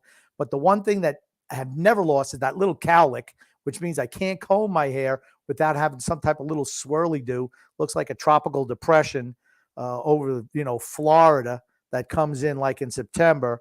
And, so I got to spray it down. Otherwise I look like AJ Malesko. We can't have that happen. I'm trying to pull up a picture of a recent Chris Chelios. I mean, how does it look, Grumpy? Be honest now. He's got like some things flipping down over here. Some little hairs flipping down. I'm like, dude, why? It looks stupid. Just comb that shit up. Pull it up. Pull it up. Well, hold on. This one looks good. This picture doesn't look bad of Chris Chelios. I'm going to zoom in on it too. So give me a second. I'll get it pulled through for us. This is not a bad looking picture for Chris Chelios. Let me see here. Where's the picture? You said you had it. Where is it? How many times I got to ask? 100? I wish you could have just opined for like 3 more seconds. He's the one far right. Obviously not Messier who's bald, but yeah, okay. It's not bad. No, but you got to get closer and on the side. Here's the thing. He's got a little flippy doodle there on the sides. This is no. Here's the thing I was looking at that doesn't look good. Yeah, that's what he usually looks like that. Okay, it could be the wind blowing his hair as well. Okay, no, they probably said, "Hey, we already have one AJ Malesko on ESPN. Knock it off." Let's zoom in here. I'll zoom in on him, Grump. Yeah, it's terrible. That's the way he usually looks, like that. It's like, dude, I don't know what the hell. He looked good in that picture he posted on Instagram. Maybe he had to do some heavy editing, but he looked good. Okay, they had somebody style it for him. Good. That's what he should do. Brian J says, go. Christopher C said, I'd rather get Vince Dunn. He's only 25 years old and he's affordable. 4 years on a contract. He'll be more expensive. I mean, Brett Burns couldn't cost much, right? I'm still baffled by the Brent. Unless San Jose says they're going to eat half the salary, then I'm willing to do that. $4 million for 3 years for him. I'm willing to do that. Why would they want to do that? Well, because maybe they want to get out from half of that contract. They can't make any moves. Michael T says, pinball goal. there by the Avalanche. Goal, Avalanche! James F. said, sorry, TJ. Landeskog was pushed into the crease by a Tampa player. Michael T saying, nah, nah, nah, nah, nah, nah, nah, nah. Brian J said, try a different web browser, TJ. I'll have to look at that today. I usually use Safari, but maybe everybody thinks it goes to Google Chrome or whatever. You hear that Microsoft Excel or Microsoft, or what is it? Internet Explorer, they're no longer servicing that anymore. It's all gone to Google Chrome. Okay. James F said, TJ, just pause the game. Wait till Grumpy gets caught up. Yeah. I thought it was going to mess with the stream, and it did a bit, but we were good. Michael T says, Colorado is a very good team, but there's something wrong with Tampa. He was right. It's Colorado. That's what's wrong with Tampa. They're playing Colorado. I did not expect Colorado to play this well. They're showing a video of outside Amalie Center, and man, oh man, the Tampa Bay fans that were out there lining outside the arena. It's in the rain, though. It's in the rain. What do you mean? It was raining there, so they had the umbrellas up. So the crowd's gonna be a little bit less in Thunder Bay or whatever the hell they call it. Okay, Thunder, is that what it is? Thunder Bay, Thunder Bay, something like that. But they all had their umbrellas up, so it's raining. That's going to keep attendance down for an outside event. I would say so. Michael T says Colorado looks like a team that has something to prove over Tampa that looks like a team that have no desire to prove anything. Or maybe Tampa just kind of worn down. Paul's back out there. He looks to be good. Again, a guy who looked a little banged up after a hit that he took. Or the cross. Looks like TJ with the blue beard there. Yeah. Zach Bogosian is back out there on the bench as well. So we'll see what they're bringing to the table in regards to mobility and how they feel for this second period. Chris Smith said, if Tampa goes down 0-3, what percentage do you give them to come back and win the cup? 0%. 1%, if that. 0. No shot. Gold if they go down 3-0, they have no shot. Avalanche don't draft players who can't skate. Yeah. Is that what they said? What? Yeah, that's right. You got to be able to. That's right. I'm sorry, Brian. He's 100% right. It's the most important thing. It's like drafting a player with one leg in the NFL. I want guys who can run. A wide receiver with one arm. Yeah, you just don't do that. James F says, Coke has a perfect game through 7 innings, or is that Coke? Coke? I don't know what team we're playing. I don't know who he's talking about. Anybody notice Mr. Perfect? He's dead. Mr. Perfect. Kurt Hennig, dead. 2-1. Colorado wants to clinch it at home with a little winky face. Oh, God. Chris Smith said, yeah, but once St. Louis goalies was hurt, I think the reason that series didn't go 7 games, which I never heard of as many goalies being injured in this year's playoffs. Chris is 100% accurate. We mentioned that in the past. I've never seen it ever, this many goalies.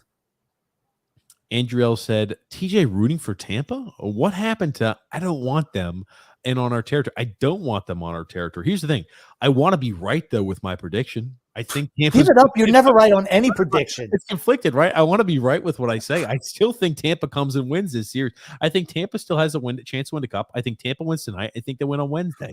That's what I think. I don't like it, but I want to be right with what I'm predicting, especially to stick it to the damn grumpy old man. He's been pissing me off so much. So, yeah, I guess Grumpy has inadvertently made me root for Tampa to make me stick by my prediction as he's Captain Flip-Flop. Okay. I predicted Tampa to win the series coming into it. Then I started watching the games. I'm like, that ain't happening. After they tie it up, you're going to flip-flop it back to Tampa again. And again, I don't have a team. I don't have a dog in the fight here. I don't either. If it's not the Islanders, I just do everything logically. My choice. I picked Calgary to beat Edmonton. I was wrong there too, but I did pick Colorado to kick the living shit out of Edmonton. That I picked. I think you were picking Edmonton as a possible surprise. I said Edmonton might surprise. I told you Edmonton was getting 2 rounds. Sweep-a-rama. Sweep him out of there. Wrong again. This is the reason why I have TJ's wrong again. This bullshit right here. Oh, there you go, Grumpy. I'm telling you, 3 or more goals. Tampa's winning by 3 or more today. 3 or more. Tampa will remind you why they're back-to-back. My boy Nick Paul back from the dead to go up 3-1.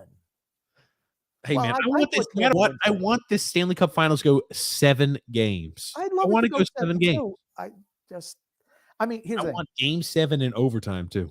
If Tampa Bay was going to win, if Tampa Bay was only going to win any game of the series, it was going to be today. Tampa, man, Nick Paul still looks like he's a little banged up. Oof. That honestly, that was just That's one that it wasn't a great shift or anything by him. They showed the replay. He just got on his stick and he puts it in the right spot. Kemper's got to save that. Kemper's not a good goalie. Yeah. I expect Kemper to let weak ass goals like that in. I really do. Again, look at the speed. They're just getting outraced every puck. It's not. Don't tell me that Tampa's not hustling. It's just, Colorado just got that foot speed. They just do. Oh, right here on the corner, 41. They can't catch him. Again, you see how quick he was? He's He's in and out of the turn before he can get there. That's my point. That's the point. Dump and chase, baby. Dump and slam and grind. Right here. Finish your Well, puck's already by him. You hit him there, you're taking a penalty. So, like I said, when they get rid of the puck that quick, that's what I'm saying. I still think Tampa wins today. I think Tampa wins today too. Or 2-2. All right, we'll see. Cameron with the cam says hi. And I hate to say it, but Tampa might win 3 years in a row. I really do feel like everybody's sleeping on Tampa because they played an awful game too. And Colorado looks so dominant. Here's the thing. You can't forget. They've won 2 Stanley Cups for a reason. I know they played Dallas. They played Montreal. And people want to belittle them now.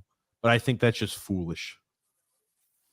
Yeah. Well, Maroon with an enclosed chance. I want to know who Cameron's dog is. He gets a lot of FaceTime on this show. He does. It's a cute looking dog too. He is. Doesn't look like a killer. Greg Frost says, "Go Avalanche." Juan R says, "Let's go Bolts." Avalanche in 5, says Greg. Sup guys, says Matthew S. Why is he throwing up? Why is he throwing up? I don't know. He's throwing up. I'm just intrigued by this Brett Burns thing. As soon as this show is over, I'm going to do research on that. I hope that has got to be a joke. I hope there's no validity to it. It's not April 1st. I've got to check. April 1st. Was that? It's not April 1st. I've got to check with the man with the inside hand. The guy who's got some inside information. I got to check. He's been sending. I've gotten him or her has sent me some information I've got to read and catch up on. Because you know how many females we have that listen to this show. Maybe this is a lady, Grumpy. Maybe it is. Anonymity. Ariel C says here you go. One of the many ladies who listens to this show. Ariel C says general managers are watching the finals, realizing they are most definitely not 1 or 2 pieces away from the cup. Absolutely. Right. Yep. We're not 1 or 2 pieces away from the cup. We're not. We're not. And that's why I say if you're or not 2 at least, if not more. If you can't contend, up. My God, what a shitty attempt. Did he even put that on net? No. It was a backhand. I don't even think he put that on net. Look at McCarr. Jeez. The whole team. He looks like freaking Barzell on defense. Turns the fuck over. A good job. A good job pestering McCarr there. And right there to Taves. Look at him. Beautiful. Wide open. Look at him skate. What a shitty rebound. My God. What a save. Holy crap. It was an unbelievable save. Hold on. Okay, never mind. Oh, wow. My thing just fast forwarded. Never mind. I thought that hit his glove. That was a good save. That hit him in the pads. I thought that was a glove attempt. Or Grump, where are you right now? Because something just happened with my feed. They got all glitchy. Damn. Get cable. Get DirecTV. Get something else. That's a hell of a sprawling save. My correction. I thought that hit him in the glove side. No. Unbelievable save, Vasilevsky. My mistake. Unbelievable. I mean, again, he's had 2 of those today. He's had a fantastic night. That's what he's got to do, man. He's had a fantastic night. Or that's what Tampa expects him to do. Let me phrase it like that. Look at this. Again, the guy's skating right there to the open spot. Man, oh, man, they have some skill on that Colorado team. Rantanen. Again, to McCarr. Big save again, Vasilevsky. And Tampa's going to take a penalty. Power play. And there you go. Because you got to wind up chasing because the guy's able to. Colton. Oof. I'll tell you again, what have we seen that's been quiet? The first line. Kucherov's been quiet. Very quiet. Very quiet. I don't think he's taking his shirt off at the end of this series. I don't think so. That was a nice redirection. That makes it that forces that rebound. Oh, what? Okay, fair enough.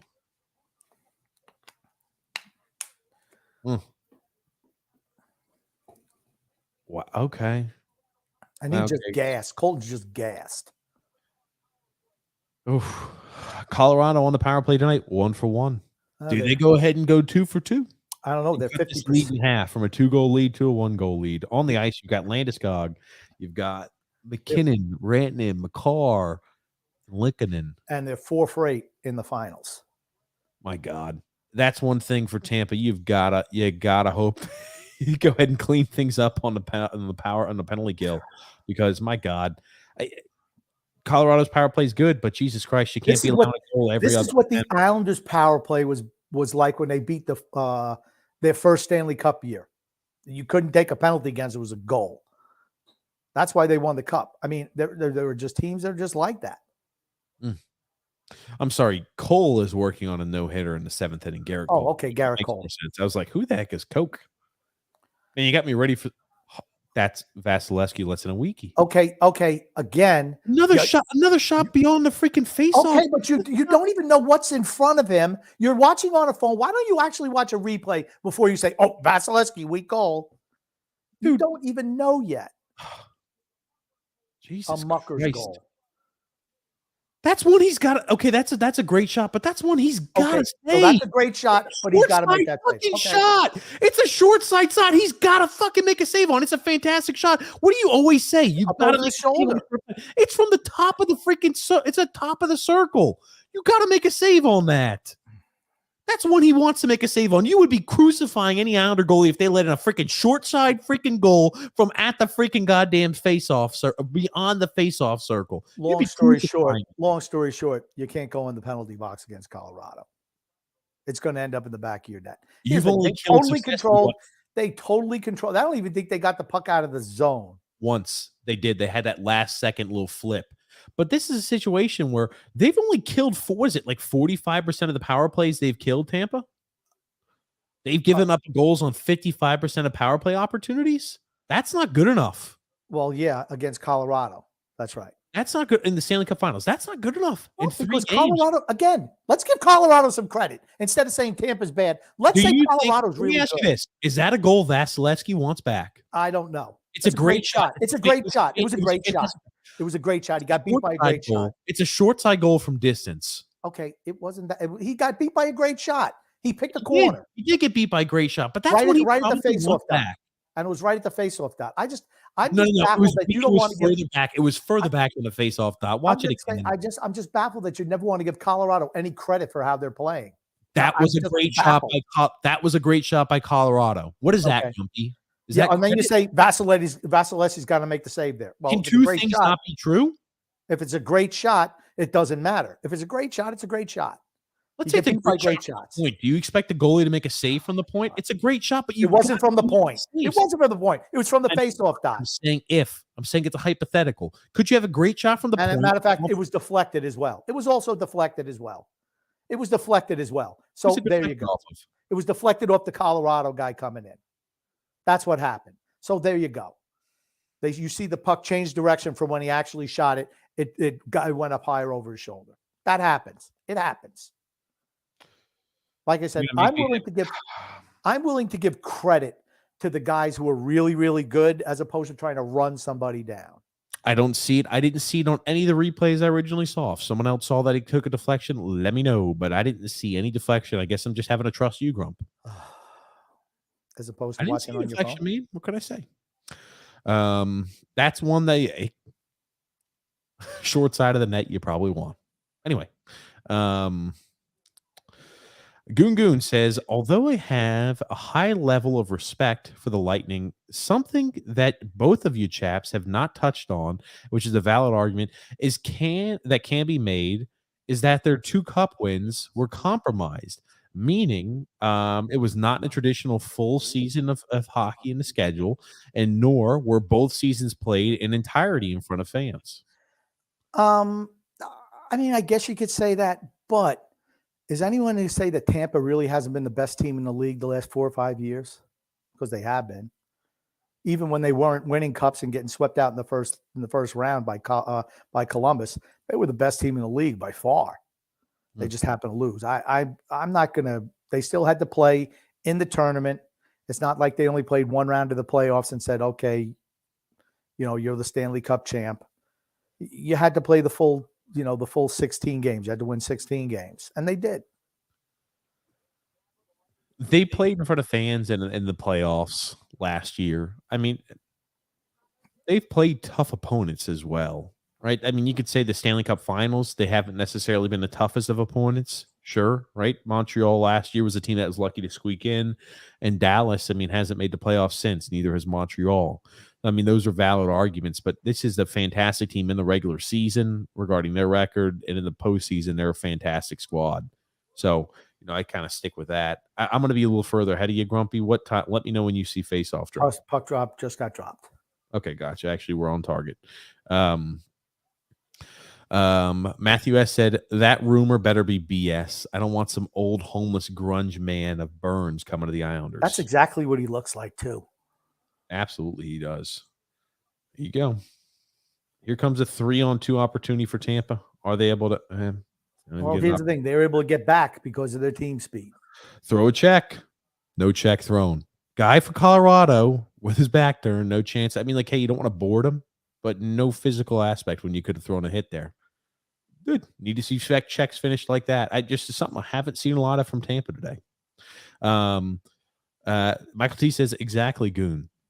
James F says here, if the Islanders get Brett Burns, it's Chara all over again. Burns is better. Burns is better than Chara at that stage, but Burns is not.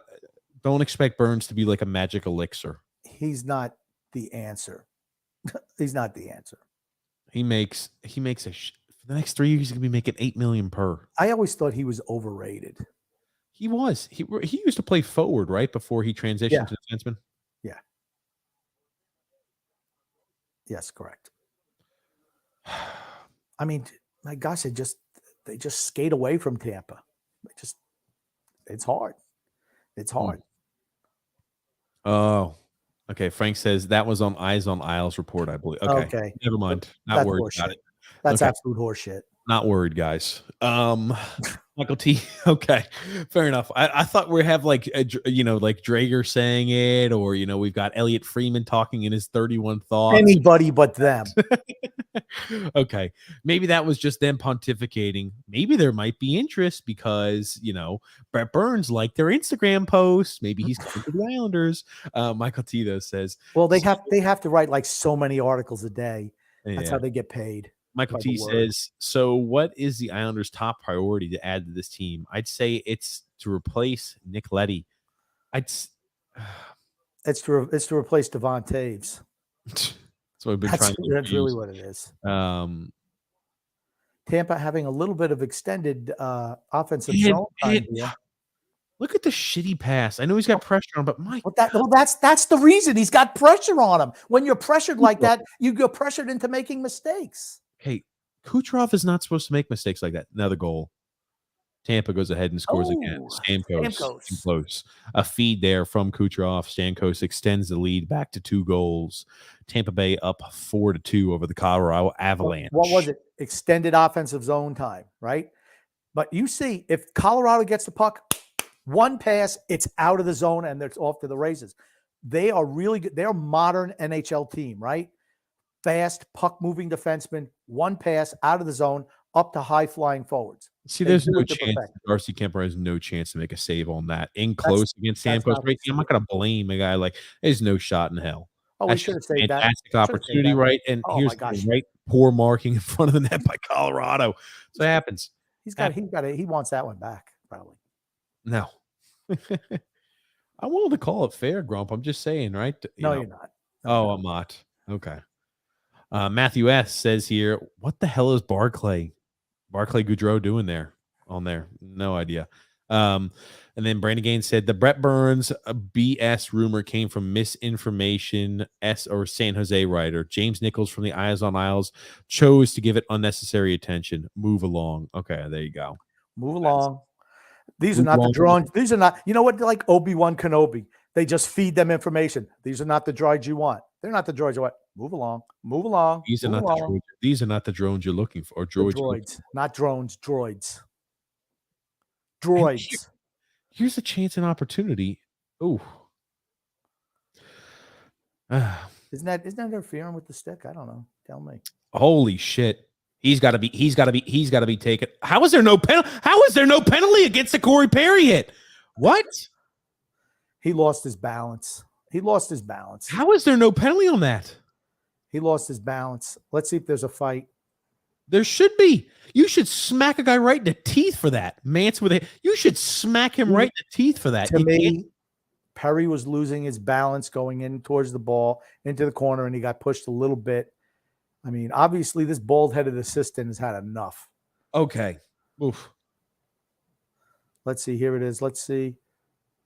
No, that should have been a trip. That should have been something. Manson, he absolutely shoved him as he got in there. Yep. Oh, yeah. And then Darcy Kemper goes ahead and sticks his stick out against Corey Perry. Look at that shit. Yeah, that's a penalty. On Sportsnet. Absolutely, that's a penalty. Should have been called. That's a trip, no? Because the stick makes him lose the balance, and then he goes ahead and gets run into the board. That's a trip. I thought he was losing his balance going in second. Nope, he got the stick in there. And it's a Colorado power play. The NHL at fine work. A Colorado power play. The NHL at fine work per the usual. I mean, he loses balance because the stick of Manson forces him to lose balance, and he gets crushed in the boards, and then Tampa Bay takes the penalty. I don't know how the penalty for him tapping. Oh, it's Kemper? A 4-on-4. I'm sorry. They originally marked it as a power play, but then they gave offsetting minors. That is, well, actually, that's more NHL-esque. They avoid trying to call anything. Just say, keep it status quo. But like I said, I'd say this is more advantageous for Colorado. Might as well be a power play for Colorado. It's like a two-man advantage for Colorado. Less men on the ice is more fun for Colorado. That's for certain. That's it. They're throwing some body checking when they have a chance, but now McKinnon's got the puck. Watch out. And good job. Nice stick check. Whoop. Nice stick check. He's lucky he got that, but right back to McKinnon again. I mean, this is just like a power play almost, just because of the space. Look who they have out there. McKinnon, Taves, Taves, and Landeskog. Oh my tough. God. It's tough. Sorelli's battling down low. Watch out for the car. They need to get a change. Tampa needs to get a freaking line change. And remember, it's the second period, so it's a long change for them. Long changes, right? Nice job, 81. Holy shit. And it's Vasilevsky able to glove it and get play and stop an action stop. Like I said, they're just hanging on 4-on-4. Just hanging on. Anytime. Here's the thing. If it's a power play or 4-on-4, if they go ahead and take men off the ice and open up space, Colorado's in the driver's seat in those situations. Simple as that. John P. says, grumpy old man with the AC/DC. No, this is not AC/DC. This is Tampa Bay Buccaneers Super Bowl championship shirt. But I do have an AC/DC shirt as well. AC/DC. James F. says, guys, ND. Notre Dame was losing Oklahoma 4-0. You know, if they lost, if they lose, yes, they're out of the college. Here's the thing: Oklahoma is really good. Their softball team swept to the championship, and their baseball team is just as good. I wonder what type of NIL deals they're getting. Well, remember the females get the $450K a person. Or what was it? What number was it? Maybe it was $50K per athlete. $50K per athlete. Okay, that's what it was. It was something ridiculous. But I think that's starting next year, not this year. Yes. I mean, hey, if you're a softball player, hey, get $50K just to go ahead and play softball because there is no future for you. So oh wow. So I'm looking at how these what the hell? Oh, so is it a one loss and you're done pretty much? The way it works in the College World Series? No, double elimination. Okay. So when teams, double elimination. Okay, gotcha. Hold on, was Auburn's been eliminated already? No, Auburn won today. I cannot read this freaking thing. Okay, Auburn plays Stanford. Oh, they played today and Auburn won today. Okay, gotcha. I can't read this freaking bracket. It's impossible for me to read. Okay. You could say that about the comments as well. Fuck. Stick it where the sun don't shine, Grumpy. 25 plus points in 3 consecutive seasons in the playoffs. Kucherov is up there. I don't know. They blasted it by pretty quick. With Gretzky, Bossy, and Trottier. Okay.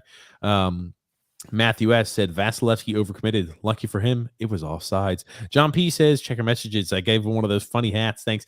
Matthew S. said grump with the laughy faces. Michael T. says, well, that hair on a man comment went way over everybody's head, I guess. Oh, saying I'm bald. Saying we're bald. Gotcha. Maybe that's what it was. James F. That is accurate. James F. says, what input can Charles Barkley give during the intermission? He's Does entertaining. Charles know? He's entertaining where the other guys aren't. That's what he brings. He's Charles Barkley's on the NHL intermission. Yep. He's entertaining. He's entertaining. I like Charles Barkley. Like I I said, him and Shaq and all of them. I love the analysis of Chelios and Messier, but it's like a couple of pieces of wood out there where Barkley brings something to the table. He does. He's entertaining. I was watching a little funny bit. That was close. It was when Kenny the Jet was driving the basket, and Shaq was there to stonewall him, and Barkley went and hit him in the chest and then started running off. It was like a younger brother running away from a big brother. It was the funniest damn thing I'd seen in a while. Jarrell said, TJ, as a suggestion, I think you need mods to keep constant sex box away from keeping up. I'm on a couple other podcasts if you want me to. I was about to say, if someone else can, that'd be great. I don't even know how you get that done. I'll have to look into how that gets done, but I'm down for that. James, I was about to say, I don't like all these sex bots saying, hey, come and join our site. James F. says, guys, new Thor movie coming out in July. I think July 10th. Another goal. Here it is, 3 goal. Remember, said 3 or more. Sorry, that's a goal by Kemper. Another weak goal let in by Kemper. He wants He's a weak on Colorado. Put pressure, put shot attempts. You will score on him. They're showing a bozo from the crowd who's wearing like a Patrick Maroon. He wore himself a helmet. He's got the Patrick Maroon beard and hair, and he's got himself a little beer that he's sipping from. But Patrick Maroon with the goal. Tampa Bay now up 3 goals. Wow. This game's not over yet. Yeah, I was about to say it's going to get worse for Colorado. I'm telling you, Tampa's going to remind you why they're 2 back-to-back, as I told you. They're going to come out and they're going to have a response game. You had to know that. Yes. I mean, I fully believe they were going to win. It bounced off the stick and in. Off of Kemper's stick and in. Oh, off his pad. Yeah, yikes. See, this is what they should have done with Vasilevsky last game. They're changing goalies. That's what they should have done with Vasilevsky last game, even though he was not to blame. When you start giving up 4 or 5 goals, like, all right, let's to start the third period. So in net, here's the thing. He's going to be giving up goals too. I just had that feeling. Tampa and Colorado's making a few mistakes in their own end. Tampa's zoned in now. 5 goals on 21 shots for the Lightning. I think the only chance that Tampa has to win the series is if they trade for Tristan Jarry. Or if Colorado trades for Tristan Jarry. Yes, that's yeah. I will let everyone know how the Thor movie is. When does it come out? I think July 10th. So I think I'll probably be watching it the Wednesday before. So I will give a full report on the TJ and the Grumpy Old Man show the Thursday night. I know on TJ and the Grumpy Old Man show, we're going to do like a movie watch along. So we'll see how that goes. I don't know. Maybe we'll do some critically acclaimed movie, or we can do some just funny one. Oh, we could do something like critically acclaimed movies like Holes. Critically acclaimed movie like Holes and Shrek, or Kung Fu Panda. Scott L said, not really heard much from Devontae so far. He's been a non-factor. Yeah, but you know what? When you're scoring, 15 goals in 2 games, who's to say he's not doing the job? I was an assist there from Kucherov. Man, oh man. Oof. 6-0. Watch out. Up the elevator shaft there. They're showing that picture of the fake Patrick Maroon. Man, he looks a little like him. He's got the same beard and everything. Joseph C. says here, I know you got this, TJ, but if you need a mod, I can get rid of the spam too. I volunteer. Gotcha. I need to figure out how we can get those, and I'm good to do it. I want to use. If you guys are willing to do it, I'm willing to do it, guys. Michael T. also says, why were they looking at the offsides goal again? I couldn't tell you. For fuck's sakes. Probably for a little bit of controversy. Michael, they're saying 3-1 Tampa. Yeah, Shirley Sonichi says this question is for Grump here. How frequently are injuries today compared to the early 80s? I know it was more physical back then, but the game is faster now. I don't remember anybody getting knocked out. Everybody played. You were tough to play hockey back then. Lose teeth, break a jaw, you missed maybe a half a period. You're back out there. These guys, everybody's hurt. I've never seen so many injuries in the playoffs. Goalies never got hurt, ever. And they were getting run, never injured. I mean, I don't remember a whole lot of injuries. Maybe I'm just forgetting, but I mean, it seems like, oh, this guy's out. This guy's out. This one's missing days. They certainly never told you what upper body, lower body. They're just saying he's not in the lineup today. That's it. Well, they're forced to tell you now. Let me ask you this, Grump. Does it have something to do with, again, these players or the athletes are They're more bitches. muscle bound They're and the bitches. physicality? They don't smoke enough cigarettes. Was that? They don't smoke enough cigarettes or drink enough alcohol in between periods. Wow, Montes can't keep the puck in the zone. That was a really nice save by Vasilevsky. Underrated there because we could barely see the puck. Mm-hmm. Reactionary save. Oof. God almighty. Well, the puck was in his sticks. Look at how fast. I'm just Colorado's speed is really what sets them apart. And the puck leaves play. Tampa won't be able to get that change they need. Surely it's Tony Cheese said, I can't find any statistical information on it myself. Maybe that's a question for Phil. Phil's facts. Phil doesn't know shit. And Cole just lost the no-hitter. Damn it. Nick Paul with his Paul Correa moment. Paul Correa was a good player. Mm-hmm. You're way behind on the comments. I know. Sorry, Matthew. We're getting caught up. Ponyboy Curtis says, Grump, you were so horrifically wrong about everything last game. It's not even funny. Thank you, Ponyboy Curtis. Thank you, Ponyboy. Thank you, Ponyboy. You know who's been right about today's game? I said 3 or more goals. That's right, Grumpy. This guy. I still think there's more blood to be had. Max B says, good evening, gentlemen. What's up, Max? How are you? Max with his cat.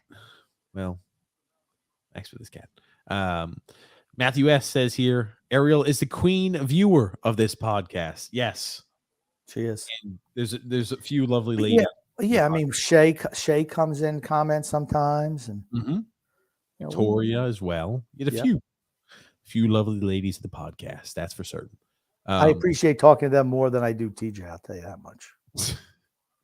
Well, here you go. That looks like a delay of game. And that should be a Tampa Bay power play. There's Maroon. Put the pressure on, makes him throw the puck over the boards. Crazy when you put pressure on and try to finish checks. What happens? Isn't that nuts? Mm-hmm. Isn't that crazy? Thought they couldn't do that, though, Grump. Let's go. We're 6 months behind on the comments. Keep rolling. Yeah, because I'm right, Grumpy. It's crazy, right? Yeah, why don't you tell me dumb things like stick to football again when everything I'm telling you they need to do starts to come to fruition? It's crazy. Once Tampa wins game 4, Grumpy's going to flip-flop again and say, I don't know who's going to win the Stanley Cup. This could be up to anybody. I don't know who's going to win. This is a toss-up. Ponyboy Curtis says, Vasilevsky was doing his best Mike Smith impression. The fact that you can't see that is jarring. Thank you very much, Ponyboy Curtis. Another individual who does a lot of free thinking. And again, very astute individual, Ponyboy Curtis. Thank you so much. He did. Everyone is on my side. You got Ponyboy Curtis and Michael T on yours. Need I say anything else? I don't even need to say anything. I don't even need to dignify their comments with the reply. Everyone knows. It just proves how right I am again. Drew L says, maybe Michael T was right about the Denver altitude being a factor in Tampa's play. Michael T was right on about that. I didn't really think about how in game 1 they had to exert so much effort on that comeback. And I wonder if that affected their legs in game 2, even though they did have that extended day of rest. It was a big save by Vasilevsky, says Michael T for certain. Ponyboy Curtis says it was fun to go back and listen to it after the fact, after having known the score and listen to Grump go on about how Tampa was going to win in the beginning. Yeah, he switched it, flip-flopped. But Colorado power play. I saw how great Colorado plays. Nothing else to do about that. Max P says, look, we traded Taves for 2 late or 2 second rounders. We absolutely could trade for Brett Burns. It's scary about that. About it. It's certainly possible. All I'll say is that if it's on the clickbait site, it's not possible or very unlikely. or I'd not say that. possible. Drew L says Colorado is so fun to watch. They are. They are a fun team to watch. Ponybird Curtis. Oh, I think you meant to say Grump. Anyway, 3-2, Landeskog. Avalanche goal. Frank, they're saying, yeah, beat Vasilevsky on the blocker side once again. Vasilevsky has a weakness. Uh-oh. That's right. It was a deflected shot that went over his deflection. shoulder. I didn't see it. Was a deflected shot over his shoulder. I saw no deflection, Grump. Not at all. No deflection was seen. Michael T says it was a good shot, but blocker side seems to be the weakness. Yep. I have no reason to worry about the Rangers winning the cup if Colorado plays like this. I was about to say the Rangers had no chance of beating Colorado. No. But here's the thing. Colorado is going to lose a lot of players this offseason. A lot. You wonder what they do in net too. Yeah, they need an upgrade there. I mean, their big guys are signed, but they're going to lose. Look how freaking wide Colorado's boxes when they're defending on the penalty kill because they got the speed to get out there. Box. They have the speed to get out and back. That's why. That's why they can do that. Goal. There you go. The bleeding continues. 6-2 Tampa Bay. Here's the thing. Maybe 8-2 Tampa Bay. I told everybody at the end of game 2, expect Tampa to come back and throttle. I said throttle Colorado. And I hate being right all the time. Who do I sound like there? I hate being right all the time. I'm trying to do my Grump impression. Can I ask you a question? All the time. Can I ask you a question? Oh, Grumpy. I hate being right all the time. Can I ask you a question? Who did I predict to win today's game? Who did I predict to win today's game? Grumpy. You know what? I have a little story. You can Grumpy, either answer my being right all the time. Grump. Okay. All the time. We'll save that for TJ and the Grumpy Old Man, the story you're going to tell. No. I have a question for you. Who predicted what did I predict who was going to win today? We both said Tampa. Okay, there you go. So don't make it sound like you're some type of clairvoyant. I was much more accurate about how Tampa was going to win, though, Grump. I just picked the winner. I don't pick score. Yeah, okay. I just said who's going to win. Oh, is that high stick? Oh, how about making a call, He's ref? bleeding there, no? No call. There you go. Truck him. I'd run the goalie. Run the goalie. You're up 4 goals. Steamroll that goalie. Run both goalies. Matter of fact, run the coach too while you're at it. Run John Cooper. Run him. James F says rumors are that Dominic and Sue might go to the Raiders. Who cares? Bogosian is bleeding. Isn't that a penalty? The face. Bogosian is bleeding. Oh, it's a puck that got him in the face. Okay, I was about to say, I'm not sure what. They haven't showed us the replay. All I saw was the blood and his hands go up to his face. Usually I think high stick. It's a puck. Ndamukong and Sue is finished. Really? He's finished. 36, 37 years old, he's finished. He's bleeding at the chin. He'll be all right. Ponybird Curtis says here. But yeah, basically Grump was so embarrassed and ashamed that he was wrong for picking Tampa, that he had to that he had to die on the hill, that Tampa played a good game, even though they looked like shit. There we go. That is exactly what it is. And he says they had zero offense. Defense was abysmal, and Vasilevsky doing his best. Mike's impersonation abominable. Pony Boy was like 6 beers in when he started rewatching that. Just know he was. Tampa takes the penalty. Well, here you go. Here's a chance for Colorado to continue with another power play opportunity. What's the All call? their goals have come on a power play, I believe, so far. What's the call? What's the call? Slashing. What? Hold on. That's a fucking slash. Like I said, we want Colorado to score a few more goals. We got to keep it close because it's 5 after 10 on the East Coast. We can't have 2 blowout games in a row. We can't have a 7-0 and a 6-2 game. We got to keep the game close. Wow. They almost squeaked that one past Vasilevsky. Good job getting enough of it to push it wide. Oh, man. Fantastic save off the head. Redirect in front of the net. He heads that one free. He heads that one clear. It's out. A car, really nice, really underrated spin move there to get away from Cirelli and get the puck right back in the zone. Man, oh man, is he talented. Here's the thing, too. What has Tampa done a better job of today? They have been covering on the here's shit. On the power play, they've been getting railed too. But right there, you saw it. They did a good job of looking for the off-man pass to where it was going to be a pass off off net, and they were going to look for a deflection down low. You saw that stick lift there by the Tampa defender. That's something they struggled with a lot with regarding the power play goals that Colorado had scored earlier. But man, oof. Blocked and hit the outside of the net. And they clear. Thank God. They get nobody off the ice. Holy shit. Right back in the zone. Water, man. You go. You got to freaking dump the puck, and they get cleared. Okay.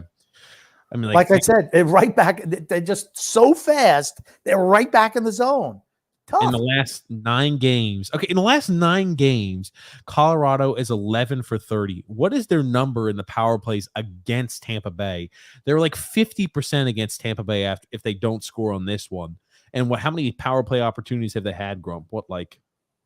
No, they're 5 for 9, 5 for 10 now. Okay, so they've scored. They're 5 of the last 10. Before that time period, 5 for 21. They score they've really think about against the miserable Edmonton Oilers. They were only 5 for 21 on the power play. The miserable defense of the Edmonton Oilers. They were 5 for 21. Yeah, but they scored like 15 goals a game in that series. Maybe they got tired. Okay. Maybe they had to play. That should have been a hook based off of the last bullshit. I still cannot believe they call that a slash. Oh, nice save, Vasilevsky. Just can't get up on these guys. Just as you're about to hit them, they just a little bit too quick. They get away. I mean, I think it's pretty safe to say these are 2 best teams in the league, though. Yeah, I don't think there's any doubt about that. And I think we're going to be in for a good series, a nice long series. Who the hell was that who tripped at the point for Colorado? He tripped over the blue line. So it looks like, dude, Vasilevsky better give himself a little swig of water, buddy. He had been getting forced into a lot of saves and a lot of tough. They're gassed. They're absolutely gassed. Yeah, I agree. I mean, it's tough. I mean, they're going to the limits of their physical abilities, just to keep up with Colorado, especially on the power play or the penalty kill. That's for certain. Cirelli's right back out there. Holy crap! Nick D says here, I don't want a player that does Kit Kat commercials. Hold on. Brett Burns does Kit Kat commercials. Maybe I'm on board with Brett Burns. He's going to get a little, John P said he sent me the link. I'll look at it. Paul W says, yeah, eyes on Isles. Haha, very funny. Yeah. Tampa Bay goal. Michael T says, yeah, what a shot by Stamkos. Absolutely. And I can't stop laughing, says Paul W. Holy, nice opportunity by Hagel. Just wide. James F said the Yankees blew a lead. Now it's 2-2. A no decision for Garrett Cole.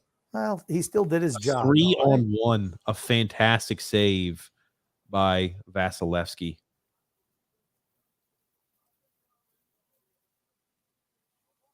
Where's this going?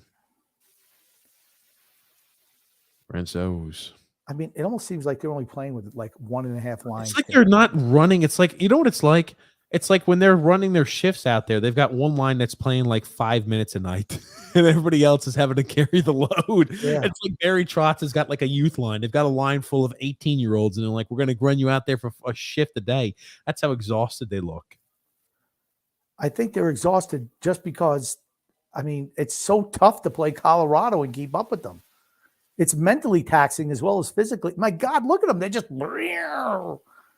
beats everybody the puck. Then he slams the brakes on. Almost impossible to hit him. Max Power says here, to say the last 2 seasons were illegitimate don't hold water, in my opinion. All teams had the same circumstances to play under. Absolutely. Agreed. Victor Hedman mixing it up over there. That's it. Stick somebody on the bench, too.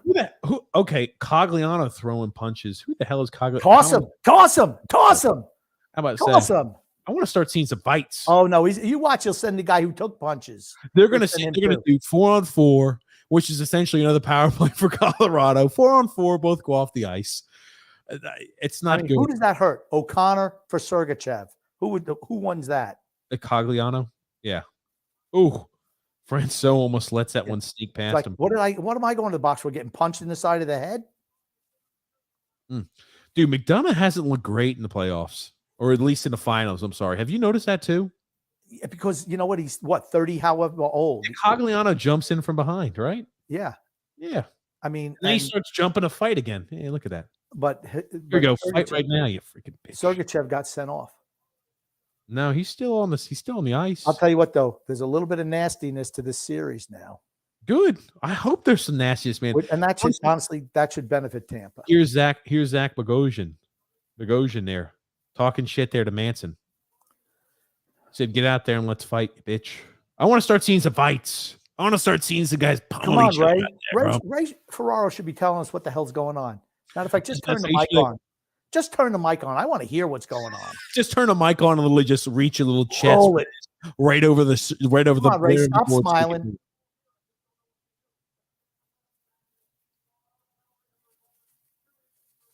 Patrick Maroon is jawing back and forth. I want to see some fights, baby. Minors for Sergachev and Cogliano. Told you. Isn't that great? Sergachev got a penalty for getting punched in the side of the head. How the hell does that make sense? This is what I mean by the NHL. The NHL. That is the NHL's right. Fs. Nick D said, you feel more accomplished winning a Stanley Cup on an 82-game season. I'm sure you do, but I mean, hey, you still won the cup. The cup's the cup. Here's the thing. 50 years from now, no one's going to say, they go, oh, yeah, remember when Tampa Bay won those 2 back-to-back cups? Even 10 years from now, no one's going to say, oh, yeah, they were in the COVID years. If you win 3 cups in a row, they remember. It's like, okay, it's not like, oh, the 2, right? You win 2, it's like Chicago. It's like so many others, right? You win the 3, it separates you. But 4-on-4 is definitely an advantage for Colorado. My God. Anytime this happens, it's like a Colorado power play. Simple as that. Just get it out of the zone. Drew L says, damn, Josh Manson trying to send the whole Tampa team to the hospital. Yeah. Brian P says, what's up, fellas? Colorado might be the fastest team I've ever seen. Thank you, Brian. They are. John P says, no, grumpy old man. I was referring to it's a long way to the top. Oh, okay. Okay. Yes, that's right. Thank you, John. Lyrics. That's right. Not on your shirt, though. Brian P says, are you guys going to do the Islanders draft in a free agency show? Maybe that washed up old general manager of ours does something. We'll do something this offseason. We will do a draft. I'm boned up. I'm ready to go on the draft. I've got certain guys I like, certain guys in late rounds that I like. I'm excited. Okay. I'm excited. Very excited for the draft. Hopefully we don't trade away our first round pick. What the hell? Oh, end of the period. For Brett Burns. Chuck really likes hockey. I've always liked Charles Barkley. I do too.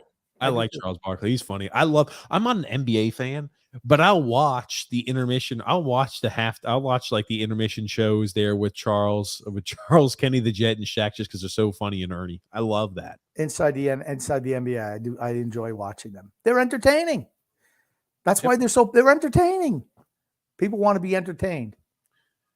Brian P said the TNT crew is so much better than the ESPN crew. I agree. True. I told you, Colorado just wants to clinch it at home. Maybe it'll be a gentleman's sweep. You never know. I agree. Listening to Chelios, McDonough, and Messier is like listening to chalk on a chalkboard. Nails on a chalkboard. Oh, yep. Yeah. Kemper actually blows.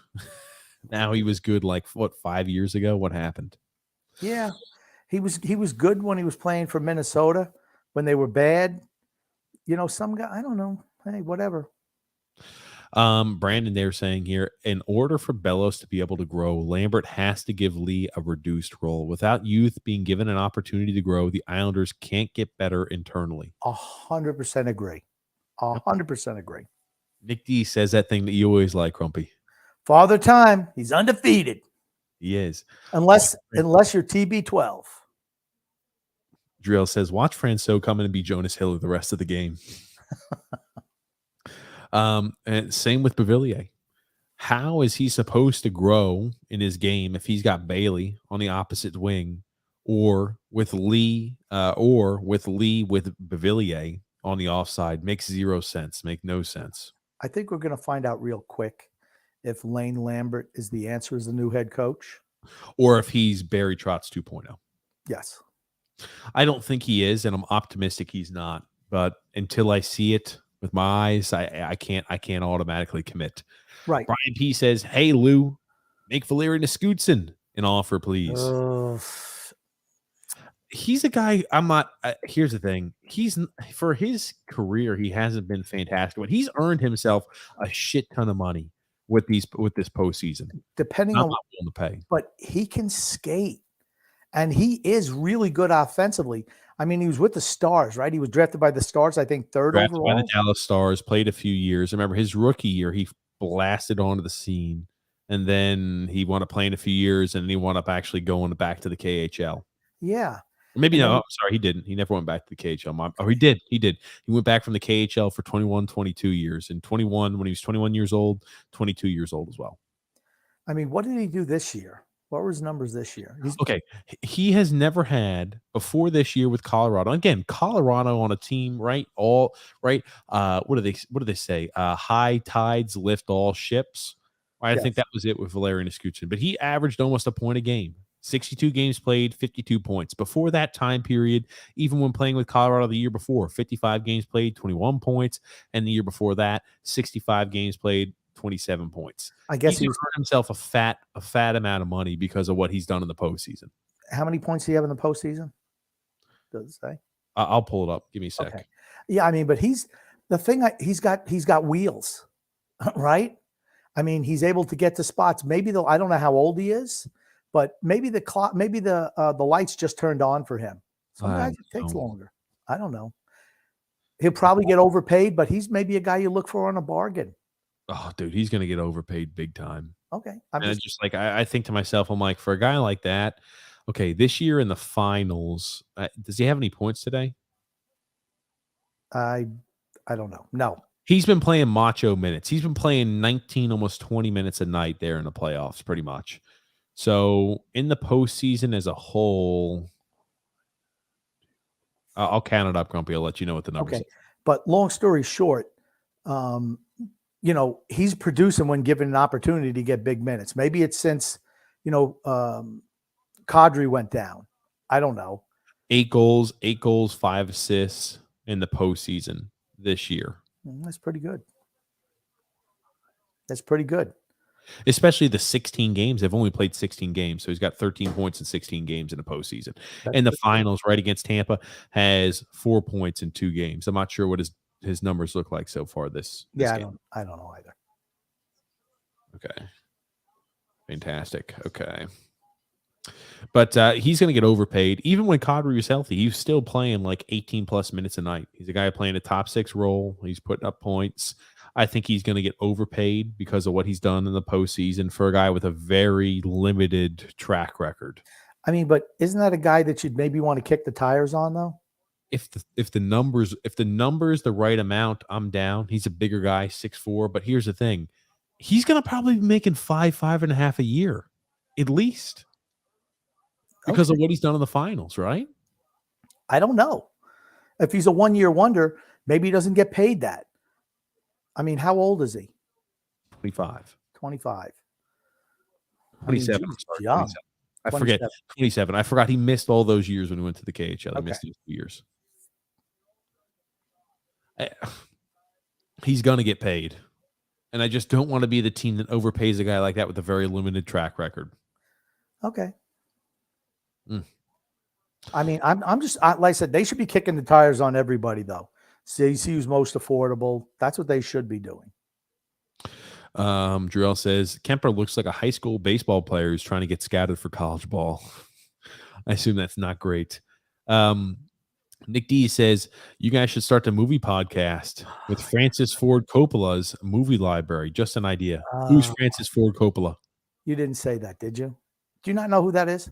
Couldn't tell you. I've heard of his name. That's how I was able to pronounce that last name, but I don't know who he is. Oh, my God. Francis Ford Coppola, one of the greatest directors of all time. He directed The Godfather, The Godfather Part 2, Apocalypse That's Now. why I know who he is. Oh, God. Oh, my God. I'm baffled. He directed 3 of the greatest movies of all time, and you don't. Ariel C said, where was the scouting report on Vasilevsky's blocker side the last 2 years? LOL. It's below average. Yep. But here's the thing. It helps when you have a team that can pick a spot when they're skilled enough to pick spots. That's something the Islanders don't have. Drew L says, Barzal's style of hockey is so much like McKinnon. I just hope he develops into a target version of McKinnon. But the thing that makes McKinnon so good, and McKinnon he's also big too. Mm-hmm. He's got some really skilled wingers with him who can move and get to open spaces. When Barzal's out there with that piece of freaking log that they put in front of the net, who does absolutely nothing, and then you have some ham and egger on the other side. I mean, he's out there by himself. He plays with Landeskog and Rantanen. Those guys move. It helps. It opens up lanes for him to make passes. That's what Barzal needs. That's what he needs. He doesn't need Anders Lee on his line. Yeah, I agree. Brian P. says here, goalies get hurt now because of the butterfly style. Always on their knees, up and down. The old school guys are stand up, much easier on the body. Good point, Brian B. Groin injuries. Groin injuries are big for goalies. Yep. Lower bodies. Mm-hmm. Ariel C said, Rangers went high, Avalanche have gone low. It's his whole right side. That side is so bad. Yeah. Blocker side's the weakest side that he's got. Yep. Drew L says, shh, Grumpy. You're going to make Ponyboy Curtis and Michael T unsub. Make him feel some type of way over there. Matthew asked a little fist bump. TJ is right. Gotta admit it. Thanks, Michael T. That's what I'm talking about. Corey Perry with his Paul Correa type moment. Colorado will win game 4, says Brian P. I still am in favor of. I still think Tampa Bay goes ahead and ties this series up 2 apiece. What can I say? James F. Yankees now up 3-2. Drew L says, watching Yankees game right now. Aaron Hicks with a clutch RBI triple to the right field for Tampa. Had to get carted off on a stretcher because the ball hit because he hit the wall hard attempting to make a catch. Well, I'm going to say that's the only way that he's getting a triple. I mean, it would have been an inside the park home run. How's it not inside the park homer? If Aaron Hicks is hitting a triple, that's an inside the parker for anybody else. Aaron Hicks used to have some wheels to him, didn't he? Yeah, about 6 years ago. He was never the fastest guy ever, though. But he had decent speed, right? Yeah, decent. I mean, not triple speed. I mean, he's in his 30s. James F. saying, don't the Rays fans know a game 3 is going on tonight? Yeah. They don't know. I guess not. Matthew C. said, I still say the Avalanche in 6. Maybe it goes 7. Maybe it goes. I hope it goes 7. I don't care who wins. Hope it goes 7. And then Jose Trevino with a sack fly now, 4-2 for the Yanks. Apex Legends Senior Citizen says, TJ, your hairline is better than mine and the grumpy old man's. The haters are wrong. I don't know if that's sarcasm, Apex Legends, but if it's genuine, thank you. Even if it's sarcasm, thank you. I'll take it. And I'll pretend like it's genuine. Drew L says here, it's okay, Grump. The NHL is going to release the audio of the benches chirping on the mics on the mic up series. I guarantee it. That's the stuff I want to hear. Max P, that was a terrible play. That was terrible. That was terrible play. Charles Barkley. Terrible. Shaq and a fool. Do you remember when they made fun of JaVale McGee so many times and he got all pissed off about it and he tried to do something? Shaq and a fool. And JaVale McGee was up there on Shaq and a fool for like the thing I like the best is where Shaq just puts up and points to a ring. Whenever Chuck is making an argument, he just shows him the ring. That's it. Shuts him right up. He's like, whoop. That's it. And bam. He should bring them all out. True L says, one question. How does Johnny Davis have a Taco Bell commercial ready and he hadn't even been drafted yet? Who the hell is Johnny Davis? I think he's predicted to go early in the draft, Grump. He's one of those lottery picks. John P. says, a true story. My late mother, when she lived in Phoenix, met Charles Barkley in an elevator in an office building. She recognized him and said hello, and said he responded and chatted for a bit. He was a perfect gentleman to her. Good guy. I was about to say, good to hear that. I love hearing that. And I've heard he's a really nice guy too. Never met him, but I've heard he's a really nice guy as well. And, that's what a lot of players, athletes, former athletes, they don't realize that just something small like that 5 minutes, 2 minutes out of your day to chat with someone, and the word of mouth goes around. And it just, the ones who just totally dismiss people and fans, it's just, why? You're nothing without the fans. Nothing. Yep. I agree. Good for him. Good story. Brian P. said he's 27 years old. He's a complete player. He's big, strong, and fast. Yeah. Like I said, if the price isn't too high, why not roll the dice? Here's the thing. If, let's say, they're comparable price-wise for Buchnevich and Valeri Niskutsin. Buchnevich, he's not available. I'm sorry. Burkowski? Andre Burkowski, I'm sorry. If Burkowski and Niskutsin were in similar price range, right? You got to go Burkowski, no? I think Niskutsin is a better, higher end talent. I like him playing with Barzell. Why not sign both of them? What the hell? Sign them both. Sign them both. Bring them in. Bring in Brett Burns. Why not? Bring Brett Burns in too, right, Grumpy? Bring him in. Move out Bailey. Move out Anders Lee. If you could trade Shane Weber, you could trade Anders Lee. Period. Joey Gallo is also trying to look like Matt Carpenter. I hate Joey Gallo. Who likes Joey Gallo? Brian P. said he got a goal disallowed tonight, and he's a late bloomer. Yeah. See, that's what I think. I don't know. He's impressed the hell out of me. He's good. He is fast. He's a skilled player.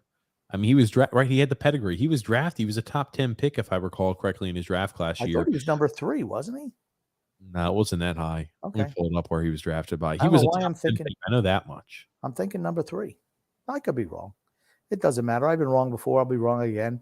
You know when I was really wrong? When I agreed with TJ on something. 10th overall pick in 2013. Well, there you go. Wrong again. Man, oh man. Look at that. Max Domi. God almighty. Max Domi was in 2013. Really? Oh, forget Max Domi's been around for a while now. Yeah, sure has. Look at that. Back to the comments. Okay. Ficklety said, will there be any offer sheets this summer to any players? I'd say probably not. Here's the NHL announced record earnings this year. Mm-hmm. And still the salary cap only went up $1 million. Well, that was already written in the Yeah, season. you know what? You want to throw out an olive branch to the players? Hey, we had way more better revenues this year. We're going to increase that salary cap number because that'll come back and bite. That's going to bite them in the ass. Yeah, okay. You screwed us over, 3 years ago when you made freaking record profits. You didn't give it to the players. Screw you. That's the way I say it. You're going to lose on this. You know what they say? They say this to the players, and that's why they have so many. That's why they have so many lockouts. That's why it's a sport that has so many of those damn lockouts. I wouldn't forget it. If I'm the player, I'm not forgetting that. And the unions say, let's go back to the table. Let's go back to the table. Let's increase it more than $1 million because they were really quick to announce they had record revenues. Look at the health of the sport. Okay, you're not giving it to the players then? Screw you. Sorry. Deidre C says, if the Avalanche win in 6, they win it on a road game. Yeah. Yeah. Brian P. said, oh, my God, TJ, who's Francis Ford Coppola? Yeah. I mean, it's hard. Honestly, it's hard to deal with that. It's just so difficult. Director of the Godfather movies, perhaps the greatest movies ever. Well, here's the thing. I'm looking forward to doing the movie one. That'll be a fun one on the podcast. Just do a movie watch along. My son is also going to be involved in that. Here's what we'll have to do. We'll have to make it to where it's like a Netflix movie so everybody can watch along with us. Everybody's got a Netflix. I've got a Netflix, Grump. You can't even link up a freaking hockey game. Now we're supposed to be able to link up Netflix. They still have a lot. Not every movie is on Netflix. Like, what type of movies are any good or on Netflix? Kung Fu Panda is a good one. Kung Fu Panda. I like Kung Fu Panda. Oh my God. There it is. They're showing Charles Barkley. And then Robert C says here, don't be surprised if Kadri plays the next game. He's a real ball breaker and is key for the Avalanche. I heard he was out for the series, though. Mm. That's what I heard before it started, out for the series. I'll be honest. There was the Potvin boys in that picture from Robert. They've got somebody interviewing Charles Barkley, and he's almost the same height as Charles Barkley. So I don't know how tall this guy's got to be, or maybe they're sitting down. Maybe he's standing on a box. That's what it's got to be because he looks small in demeanor, at least with a shoulder width. I'd think this guy's a small guy. Brett W says, TJ, you don't know who Francis Ford Coppola is, Grumpy. What rock did you find him under? It's sad. It's scary. You see, and people say Grumpy's losing his mind. He's like that because he just does things that just, I'm like, holy shit. It's like bringing someone to the planet and having to teach them how to breathe. I mean, it's just difficult. It's a struggle. James F says, you guys think the Yankees can win 60 games by the All-Star break? They got 50 now, don't they? Close to it. I mean, record you. They're like a runaway train. I just worry come playoff time. I know they're going to win a lot of regular season games. Got 49. If they win today, I assume it's 50. Yeah, so they won today, so it's 50. I just worry when it gets to the playoffs, you got better pitching every single day, and are you going to still be able to hit home runs like you are now? History has proven that no. Christopher C. said, this game 3 is getting ridiculous. I'm sick and tired of them thinking they are dominant. Only a fool would want the Lightning to win. Lightning fans are making the sport look bad. Oh, I don't know about that. I don't like how both of these fans wear these chains around their neck where they've got like the Lightning and the other ones did the same thing in Colorado. I'm like, what's up with the chains on their neck? It's like chain link and it's like the emblem on it. But I'm like, it's like, it reminds me of like Flava Flav when he'd walk around with a big clock on it. Flava Flav. We go Flava, Colorado Avalanche. He was the hype man for NWA. He'd go out there doing his thing. Flava Flav.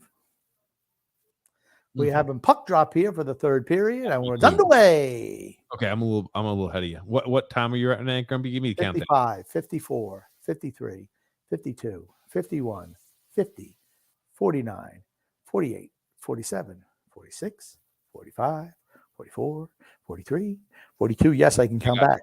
I got you. We're on. We're timed up now. Noah W says, how do you think Lou goes in the draft? Best player available or draft a specific position? I'm hoping something falls to us, so I'm hoping best player available. Yeah. Who's a forward? Who can skate? That's what I want. I want a forward who can skate. I'm throwing a lot of particulars out there, Grumpy. Yeah, I want somebody who can skate. I mean, look, speed wins. You don't even have to be the most talented if you can skate because you can get in position to make plays. Or just have the puck bounce off you. And Wandy Peralta saved the game. 4-2 victory for the Yanks.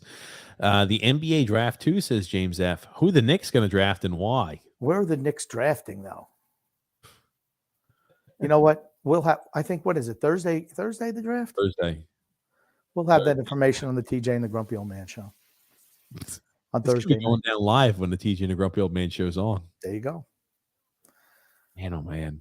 I was about to say, I don't know who the hell's going where. I mean, like I've seen Banchero been up there as one. Well, the Houston Rockets say that if Banchero's there at number 3, I don't think he will be. But if he is, they're going to pick him. They say he could go first overall. Banchero's got talent. If he had a little bit more killer instinct, he's an automatic number 1. He did come. I said, I'm the best player in the draft. I wish he would have said that when he was playing for Duke. Hey, give me the ball. I'm the best player on the court. The Knicks are drafting, I think, 11th. So, 11th. Man, I tell you, there could be somebody you want to pick the guy who falls. Oh yeah, there's always those every single year. We will absolutely be on the air when they're picking. Absolutely. Like, do you remember like Nerlens Noel? He was a guy like that. That center by center from Kentucky. Didn't do much but play defense. He was a guy who slipped and slipped and slipped and slipped. Well, that's what happens. That's what happens when you're drafting kids who are 19, who haven't played a whole lot of basketball at a higher level. It's like you're kind of rolling the dice, just like in the NHL. When Bossy was drafted, he was 20. He wasn't underage. Then they reduced it to 18. If you see these players for another 2 years, that's why they're able to, in the olden days, if you were drafted in the first round, you're almost guaranteed a playing for your team because they already knew what you could do. Like if the draft was held this year and Simon Holmstrom was eligible to be drafted, he probably would have been like a 7th round pick or maybe a UFA. He certainly wouldn't have been a first rounder.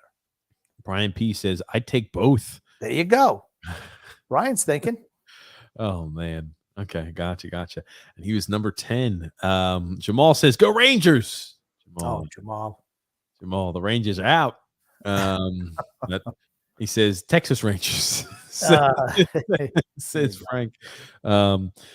James F said, and the reason Hicks got a triple instead of an inside the park home run is because he watched the hit and he thought it was a home run until he realized it hit the wall and he had to run. Oh my God, one of I those. tell you what, I still like Aaron Hicks. He's not a superstar, but you need guys like that. He's like Brett Gardner used to be for the Yankees. Brett Gardner still doesn't play, does he? I don't think so. No, Brett Gardner doesn't play. He's Okay. finished. I just don't know. He might still be with the Yankees. Who knows? I think he's done. John, but I mean, you need guys like that, glue guys. Live commentary while you watched The Godfather 1 and 2. I tune in for every second. I've watched The Godfather, so I just didn't know that was Francis Ford Coppola who did that. Do you know any of the stars in the movie? Any? Al And you've seen Pacino. how many times have you Al seen The Pacino. Godfather? How many Al times have you seen The Godfather? I've seen it before. I've How seen many it a few times? times. Not How as many as you, Grump, but I've seen it a few times. Okay. Do you know any of the stars? Any of them? Al Pacino. Al Pacino. Who did he play? Al Pacino. Oh, how honestly, that was a one-time attempt. Oh, 79 wants that opportunity back again. Who the hell was that who whiffed? Ross Colton. Oh, my God. Okay. Do you know who the Godfather was? I'll give you a hint. Probably the greatest actor of all time. Marlon Brando. Yes, that's right. I know you're looking it up right now. No, I don't have it up. I know Marlon Brando. I know Marlon Brando and Al Pacino, the two actors I know in that movie. Tom Hagen was somebody else that you always say all the time. Robert Duvall. He was Robert Duvall. L says, "Hey, we gotta get through these comments, Grumpy. Okay. I'm not gonna lie. This NHL commercial of different players from different teams handling the cup to the next player of the team, for example, Marty Brodeur to Jonathan Taves, is such a good concept." I'm sorry, Drew. I'm not allowed to watch commercials. TJ gets mad if I'm not looking at him all the time. He's such a narcissist. Look at me. I'm TJ. In the pregame, I need your attention. You know, here's the thing. I'm able to do two things at once. No, you're not. You're not going to multitask. Matthew S. said, damn, Yankees. Hope my Mets can keep it up. Me too. Let's go. Mets won today. Ooh. They did. Brian P. says here, it's been a great year for the NHL. New TV deal for TNT and ESPN. ESPN blows, but hey, it's good for the game. And TNT is outstanding. Plus, the game is getting faster and more skilled. Highest scoring season since 1995-1996. The future is bright. That's what the NHL wants. They want more scoring. That's why they want these skilled players.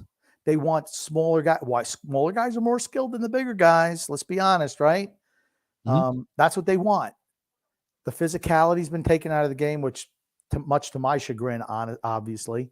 But you know what? It's good for the game, and whatever. Islanders better get with the freaking curve. Vasilevsky's looked good here in this opening third period. He's looked good. He's had a few tough saves he's had to make. He's looked dialed in, which is nice to see. He's looked good for about the last 7 or 8 years. Christopher C. said, "You're sure about that, Grump? Because I've been attacked by Lightning fans over the past years. Reason why I hate the Lightning and their fan base more than you know. Who? I'm not going to say it. The Rangers, Grump. That's who it is. The Lightning fan are mean. I don't know, Christopher. Maybe you live in Florida. I don't. Social media. Oh, on social media. Oh, you can't get off of social media, Christopher. It's no good for you. John P. says, grumpy old man. Flavor Flav is from Long Island, born and raised. And he knew how to tell time too, man. Flavor Flav. He always had that big ass clocker with that chain. Holy shit. What an opportunity. Nice save. My God, he walks around Victor Hedman. Walks right through Victor Hedman. My God. Comper? He's good too. He's a free agent, I believe, at the end of the year. Yeah. Though the puck just kind of took a funny bounce. He took it was a good as a heads up player. Okay, gotcha. He had his hips flipped. He wasn't gonna be able to get to it, but Comper knocks that down. Nice heads up play by Comper. He's only 9 minutes and 30 seconds of ice time. My God. Brian P said, it's great to see you again. I'm looking forward. It's great to see you again. I'm looking forward to the offseason, and I feel better if Lou wasn't our general manager, but I'm still excited. Monstrous save by Vasilevsky right there with the kick out of the leg. Yep. I am excited about the offseason. I wasn't too excited last year. I am excited this year for the offseason. I'm looking into this offseason. I was super excited. Now I'm looking at it with trepidation. Well, the Brett Burns thing is fake, so you don't have to worry about that. I know that, but I Robert C. tagged us in the link saying, it says here, Bednar says that Burakovsky and Kadri are day-to-day. Yeah, well, we'll see. That's a huge get back for them if they get those guys. Yeah. Drew L says, honestly, why does the NHL want to protect the Arizona Coyotes so much? Just move them to Quebec City or Atlanta at this point. Absolutely no for Atlanta. Absolutely. Atlanta's already screwed that up before. Twice. You failed twice. Sorry. Quebec, absolutely. Why not? But Montreal would have a problem with that. I'm certain of it. No. And I'd love for the Yankees to beat them in October, says Brett W. Oh, gosh. Robert C. says Kucherov's nightmare, or better yet, his shadow would be no other than Kadri. You heard it here first. I was about to say Tampa does not want Kadri returning. You talk about a feisty guy that's returned back. That's the guy who's going to bring up the feisty level immediately. Offsides. That's offsides. No. I can tell you one thing. Kadri is a guy I want nothing to do with his free agency. Same with me. Was that on offsides? He meant to really stretch his leg, but I swore that was offsides. Doesn't matter. They cleared the zone. But, man, you're right. Kadri having a career year this year. 31 years old? No way. Nope. No way. Drew L said, if I had to choose who I want the Knicks to draft at 11, Johnny Davis. Hey, there's that Johnny Davis guy again. Dyson Daniels are my top 3 if available. Malaki Branham is my number 4. Okay, I don't know any of those guys. It looks like they just threw a bunch of letters into a hat and pulled them out. Johnny Davis, yes. Benedict Mathurin, Dyson Daniels. I mean, they almost seem like vacuum. Brett W. says the Yankees passed on Gardner this offseason. About time. It's finished. Oh, yes. Chris Lamarillo plays Fredo. There you go. Do you know who actually played Fredo? No, and I don't care.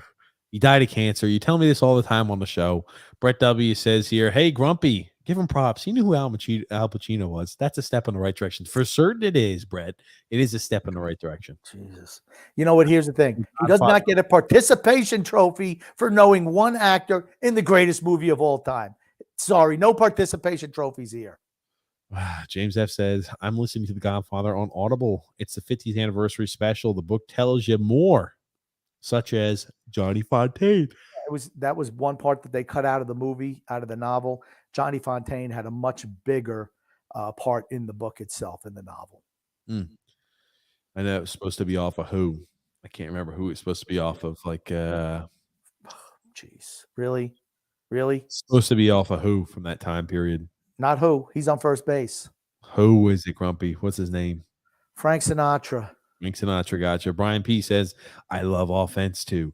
Brett W. says, yes, Grump, I agree. Brando is the greatest ever. On the waterfront, he may have been even better than he was in The Godfather. He was spectacular in The Last Tango in Paris. He was so good. I mean, people forget how good of an actor he was, particularly people of this generation don't even know who he is, most of them. But I mean, Streetcar Named Desire, it's just fantastic. On the Waterfront, he was part of the method actor. He was like the originator of method acting. He was just so good. I mean, he was just phenomenal. Christopher C. said, no, Grumpy, I'm not in Florida. Just a typical Islander fan living in a non-hockey town and Yankee territory, the Bronx. All right, Christopher, I thought you maybe lived in Florida. Then TJ says social media. Don't get involved in that cesspool. I don't. Probably because I don't even know how to set up an account for anything. But honestly, that's probably a good thing. It's a good thing that Grumpy's not on social media. I can promise you that. James F. says, Flavor Flav is from Freeport. All right. There it is. John Smith said, Flavor Flav is from Roosevelt, along with Howard Stern. That's right. I know Howard Stern went to Roosevelt. And Grump, Islanders don't need the curve. They have you. Thank you, Drew. And Atlanta, no effing way. Yeah, I was about to say no one. No Atlanta. way. The Atlanta Flames already flunked out there, and the Thrashers flunked out there. Yeah, no. John P. said Lambert and Lou are watching how speed and youth kills in a postseason. What do they do in the offseason? They're stuck between a rock and a hard place right now because they have so many older guys who are freaking toads out there on long-term deals. Until you start moving those guys out, like I said, the more I think of our roster and the more I look at these teams, I'm like, just blow it up. Just blow it up. Start over. Just don't trade any draft picks. Just don't. Just resist the temptation. Do you think we're one or two players away from being a Stanley Cup contender? Really? I don't. I don't know. We got a lot. We've got a long way to go, man. We got a long way to go and a short time to get there. You got a long way to go and a short time to get there. Absolutely. We're gonna do what they say can't be done. I'm trying to look up the I want to look up the time on ice for some of this, man. I tell you, I'm trying to see live score. Okay, I'll get it pulled up here in a bit. I want to see what the time on ice looks like for all these players here for Tampa. Because again, a lot of them do look kind of gassed towards tail end. Same thing. Colorado looks, like they kind of know the game's over. Brent Ains here says Ethan Bear is on the trading block or trade block, according to Elliot Freeman. That's a guy who you can trade better for and still get better long term, while Carolina doesn't necessarily take a step back. I about to say, yeah, he's been cleared to talk with other teams as well. I did see that report right before. He did well for them this year, particularly early. I thought Ethan Bear was pretty good. Like I said, Carolina does a lot of screwy things every year. Every offseason. Seems to work out for them. They seem to know what they're doing. Druel said, I might need to take a peek at Christopher's Twitter account. I swear, every podcast I always hear him on, he's getting the beast with all these people's fan bases. He's like Tanner Boyle. I don't know who Tanner Boyle is. Oh, really? Look up Tanner Boyle.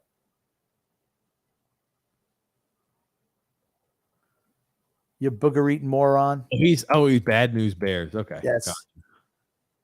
Okay. And maybe people wouldn't give you so much crud. Johnny Fontaine is Frank Sinatra. I was hoping TJ would get that right. Yeah. I did. I watched all of The Offer, and it was okay. We had to put a revisionist spin on it a little bit in spots to make women more important than they really were in the making of The Godfather. But it was not offensive in any way. Some things I like better than others, but some of the actors were really good. Here's the thing. I enjoyed it. It was 10 episodes, and I enjoyed it. So it's on Paramount Plus. Feel free to watch it. Paramount Plus. Okay. Yeah. And then John P. said, Apocalypse Now. The horror. The horror. Man, what a speech he had. I mean, just so good. Man, Brando was just so good. He never memorized lines. Everything was cue cards. But I mean, he just a magnetic presence on screen. Just was incredible. You're looking at the fourth line's playing still like 10 minutes a night. Patrick Roon's only played 6 minutes and 36 seconds. There's a reason he can't skate. It's like having a team of Charlie. Riley Nash has only played freaking 5 minutes and 43 seconds. Right?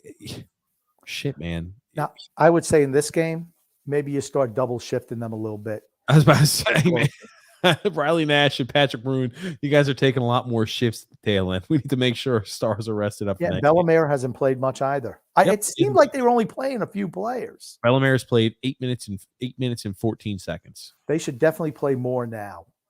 I would say. It seemed like the team that got the line that got the most was the Paul line. Seemed like it was out there all the time. Perry, Paul played 11 minutes and 40 seconds so far today. Okay. Corey Perry, 12 minutes and 24. But just like, Stamkos can be around. Francis Ford Coppola. Do you want to know who is the nephew of Francis Ford Coppola? No, I don't know who the nephew is of Francis Ford Coppola. I said, would you like to know? Sure. I know you don't know who it is. I said, would you like to know? Sure. Nicolas Cage. Nicolas Cage he's one of those weird actors. Sometimes he's good and sometimes he's awful. He does some weird movies. Oh, that's a trip. He's going to the box for that. Nah. You know what? If you're going to take that shot, you got to blow his knee out there. I was about to say, you really got to make sure that's knee on knee is like you're ready to freaking destroy him. I mean, that's just a silly penalty. Christopher C said, let's brainstorm, guys. If the Coyotes move to Quebec City, wouldn't it make the divisions uneven? It will blow up both the Atlantic and the Central divisions. You could flip-flop one of those Central teams into the West very easily. Dallas, move them out west. Brett W says, are you a soldier or an assassin? He says, I don't know what that's from. He says, you are neither. You're just a clerk sent to collect a bill. Was that from Apocalypse Now? From Apocalypse Now, baby. Nick Great says, movie. TJ, you're unbelievable. How do you not know Francis? Woo-hoo! Christopher C said, I don't have a Twitter. Okay, gotcha. So it must be other fans. Nick D says, Smokey and the Bandit. Yes, Grumpy, good movie. Smokey and the Bandit is a good movie. Yeah. And Hoda says, Grumpy has angelic singing voice. That is not, thank you, Hodez. That is not true. I'm sorry. Here's the thing. There are things I can do. Singing is, I can sing some Doors songs like Roadhouse Blues. I can sing that, but where it's passable. But anything where I have to really carry like a tune, not too good. Brandon also saying here, I maintain Bailey will get moved this offseason. That's one vet gone. I predict Lee has 2 years max as an Islander before he either gets bought out or traded. In 2 years, he gets it goes from a no trade clause, a full no trade clause, to a modified no trade clause. Why don't they just I don't know, make him retire somehow? Make him retire somehow. It's a little easier said than done. Yeah, I guess. James F also says here, good doc on Brando. He's on HBO Max. I don't know if that's the Listen to Me Marlon, which is really good. I thought that was a Showtime feature, but I'll have to look that up on HBO Max for certain. Christopher C said, how is that Perry is so good with the Lightning, but not when he was with the Ducks? Not when he wasn't with the Ducks. Well, maybe he just wasn't utilized properly. Remember, he's just a third liner at this point in time in his career. He used to be really good back in the day. He won league MVP one year. I thought Henrik Sedin absolutely should have won, but they won the Stanley Cup and he wound up winning MVP. That freaking Getzlaff of Bobby Ryan. And, oh, baby, Kucherov with a huge hit. That's it, baby. Oh, you know what? Are you allowed to take him a shot now? I thought they were going to give that as a penalty. Look at that. You're finishing checks. Run him again. Hit him again. There you go, Coochie. Hit him, baby. That's what you have to be doing, man. Crunching those defenders up against the board. That's right. That's what Tampa has to do. Have to be really physical. Anytime one of the defensemen touch the puck, go ahead and run the living hell. Okay. Here's the, you notice Colorado is not skating today for the most part like they did in the last game. And Tampa's got a little more jump for their game, too. It makes a difference. It does. Run them. He's got a little more jump, too. I just hit everybody. I just want to see some fights. I want to see some fights at the end of this game. It's been 2 blowout games. Yesterday we didn't get, or on Sunday we didn't get too many fights, or Saturday we didn't get too many fights. I want to see some Colorado injuries here so we can maybe extend the series a little bit. I want to see some fights. They have 36. Two-handed cross-checking him as he's on the ground. Look at him with a couple of sticks. Swinging at Corey Perry on the ground. Come in there hard, baby. Oh. And then you got the imbeciles in the stands banging on the glass. Just stop. Boom, boom, boom, boom, boom, boom, boom. Stupid jerks. Drew L says, TJ sent you how to add mods. Okay, good. I'll look at that afterwards. Max P says here, Nicolas Cage's brother is a DJ on Q104.3. Very good. Oh, buddy, I'll be honest. That was boarding. I'm shocked Kucherov wasn't called. And 42 laid down looking for a call because I thought that was boarding. Yeah, coward. Did you just say coward? Yes, I did. Coward. That was a trip. I mean, how many cross checks does this guy have to take? I was about to say. Oh, and, Yeah, and then him with the stick again, Cogliano. You know what? Somebody just needs to knock all his teeth out of his mouth. You know what makes him not so tough anymore? Cogliano was the one fucking around again. Honestly, they need to run Cogliano, not paying attention, just cold Cogliano. As soon as he gets out of the box, fight him. Do you want to know how you stop Cogliano? You get your stick, you get up there inside the little the shield and go, start poking his eyeballs out. He won't be so tough anymore. I don't think you'll be able to see if you poke his eyeballs out, Grump. Yeah, pop him out. And then as soon as he's going, then you cross-check him right in the teeth and knock him right down his throat. Coleman's monkeys with the lumber. You'll leave him eyeless and teethless, huh? No eyes, no teeth. F you. You're gonna gut his tongue out too while you're at it, Grumpy. Maybe try to go ahead and scissor kick his face. No, I want him to go, If you cut his tongue out, he won't be able to make any noise. You can't make noise. Yeah, I guess. Yeah, probably not. Be tough to make out. Tongue. What will it sound like? Brett W says, Tila Shire. Talia Shire, not Telia. Talia. Talia Shire is Francis Ford Coppola's sister. Again. Nick D says here, when are you going to have Andy Francis on? I always like Andy. Andy and the Curve go at it. I don't know if Grumpy will be, if it goes 6 games. Holy shit, Corey Perry. That needs to be a better shot. But I don't know if Grumpy's going to be available for game 6. So I know we'll have Phil, myself, and Andy on game 6, but I don't know if we're going to be there with Grumpy. Grumpy might not be able to make game 6. True. Don't know. James F says, wasn't Coppola's niece in Godfather 3? And she was awful. No. It was his daughter, Sophia Coppola. And Christopher C said, who won the AHL Calder Cup? I do not know. TJ, look that up. I need you putting your little fingers to work, not just to look up things on the Godfather people who are in there, since you don't know anyone. Calder Cup. Who won? Give me a sec here. Looks like early yet. Things a little physical. Oh shit, Kucherov looks hurt. Kucherov just sticks somebody. And Devon Taves going to see the exit for the rest of the day's game. I had to see what happened here first. What the hell happened? Look at that. Colorado's dirtying things up. That's what you got to do.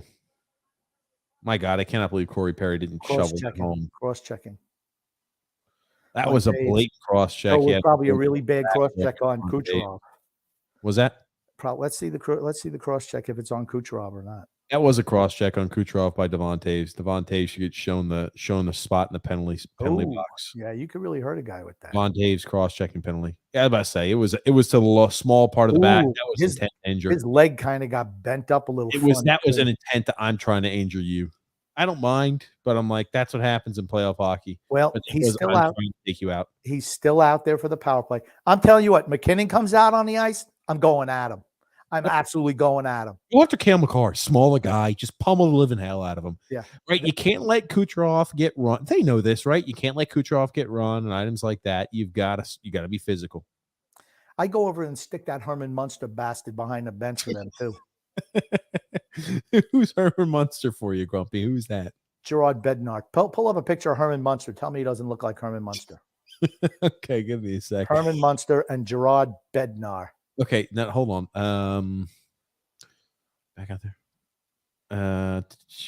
Game 1 down. Kucherov's hurt. He is absolutely hurt. That knee is hurt. See that honestly though, he's hurt. He's hurt. It's the knee. It's the knee. It's the knee. Yeah, he's really hurt. It's the knee. I'm telling you, it's the knee. Yeah, that knee bent. If you're Tampa, you have to run. He's done for the day. If you're Tampa, you have got to run every fucking player out there. Every single player you can, because that was a blatant intent to injure type shit with that cross check. You can't convince me otherwise. The way that cross check was performed in the lower part of the back, no doubt in my mind. Hey, it's playoff hockey, man. That's right. To me, it goes around. What goes around comes around. There must be a response. There absolutely must be a response. This is the same guy Kucherov who who Paul Bunyan chopped Jean-Gabriel Pageau a few years ago. I mean, you don't forget things like that, but absolutely have to. And here's the thing. Doesn't matter if you give up a goal, be high stick, just pummel the living hell out of something. Just Cogliano out there. Somebody suggests as he's skating, just come back and just do the swoop, like old Moon Pie he did in a rollerball, coming down off the top rope and bam, hit him when they ain't looking. The swoop, he says. The swoop, the swooper. That's me God almighty. from rollerball. You ever seen rollerball, TJ? Don't even waste your time saying no. No, I didn't. Great movie. Um, Actually, you probably like that movie. Got a little sports element to it. A little roller derby with little fisticuffs and motorcycles and blowing people up. Good stuff. Oh, who's got a penalty now? I think Springfield Thunderbirds against the Chicago Wolves. It's I the think knee right there. scored. Oh, see, that's the knee. I mean, like when you look at that cross check, I mean, that was right there, the lower part of the back. I mean, like, yeah. Anyway, James F says, "Look, what a mess they did to my boy." Look, no, he said, look how they massacred my. I can't do it. I can't do Marlon. Look how they massacred my boy. I want you to use all your powers. I don't want his mother to see him like this. And he peels the sheet back, and he's like, oh. James F. Sonny was shot at the Jones Beach booth. That's right. On the causeway. That's right. It was Jones Beach toll booth. They pulled their goalie. Fucking Colorado's pulled their goalie. Just run them. I mean, like, here's the thing. You cannot let them take liberties after guys like Kucherov. Where has Braden Point been in this series? Has he been in this game? No, I don't. Big save again. Huge save on the redirect. Huge. Run this guy. Run this guy. Run him. That's it. Cross check his ass. Again on the ground. Go up and get McKinnon. Stick him. Stick him. Stick him. Neil McCarr just pound him. Stick him too. Everybody. Stick everybody on the shift. Go get him. Chop his knee. I'm ready to see the nastiness really pick up between these teams. That's for certain. Tampa's not being nasty enough for my liking. Take him out. Another nice save. Okay, hold on. Tampa got a penalty? Yes, of course. What penalty is Tampa serving right now? Cross check. Oh, man, earn another cross check. TJ, have you watched Carlito's Way? No, I have not. No. Guess who was in that? Couldn't tell you. Al Pacino. Drew L said, now Tampa's trying to send Josh Manson to the hospital. Should be trying to send every Colorado player to the hospital after what they just did to Kucherov. Simple as that. Nick D said, why not trade all the Jags? Try to anyway, at least, says Nick D. That's pretty much the whole team. See, they take McCarr. They need Mick Vakuda, says John P. What's his name? Mick Vakuda. Vakoda, not Vakuda. Vakoda. Oh, they don't get the empty netter in. Oh, God. Christopher said, Grump, have you ever seen the movie National Treasure? Seen it before 3 times, but it was confusing to me. Maybe you can shine some light on a synopsis. Well, maybe we could do that as a watch-along movie. I'm good for National Treasure. I like a little Nicolas Cage. What's going on now? Another penalty. Offside? What? Offsides. Oh, there's Darren Helm. Haven't seen much of him. Stick him too while you're at it. Drell said, Grumpy, do you want Cogliano to become Johnny Boychuk? Yeah, why not? Scoop it. That was another hell of a header save there by Vasilevsky. I'm telling you that you have got to run the skilled players of Colorado, especially after Kucherov goes ahead and gets cross-checked like that in a small part of the back. It's not cross-check. It's the fact that his knee got rolled up. It's the knee. It's not the cross-check that it's hurt. It's his knee.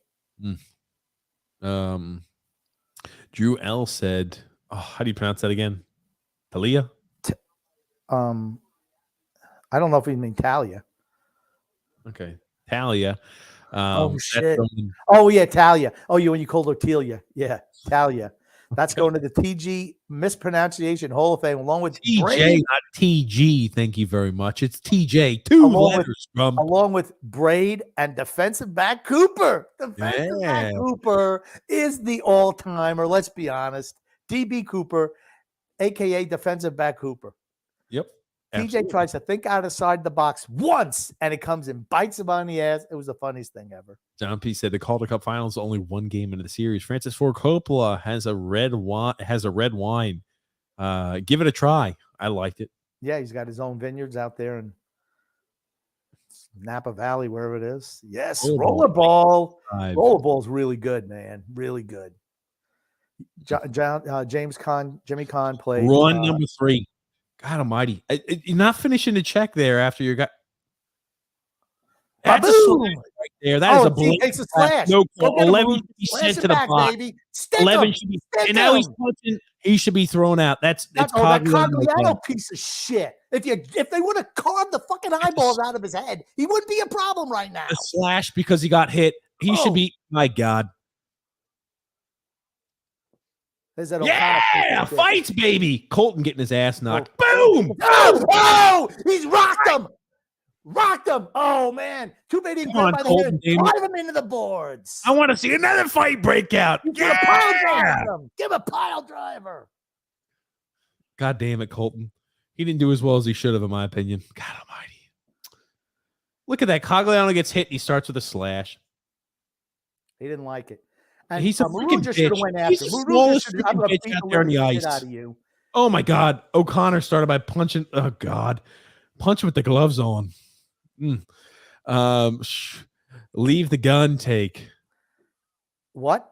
What? Leave the gun, take the cannolis. Oh, he got it right. He had to pause because he didn't want to mess it up. He took his time. Congratulations, TJ. Thanks. You want to know who said that? I don't care. Clemenza said that to Rocco.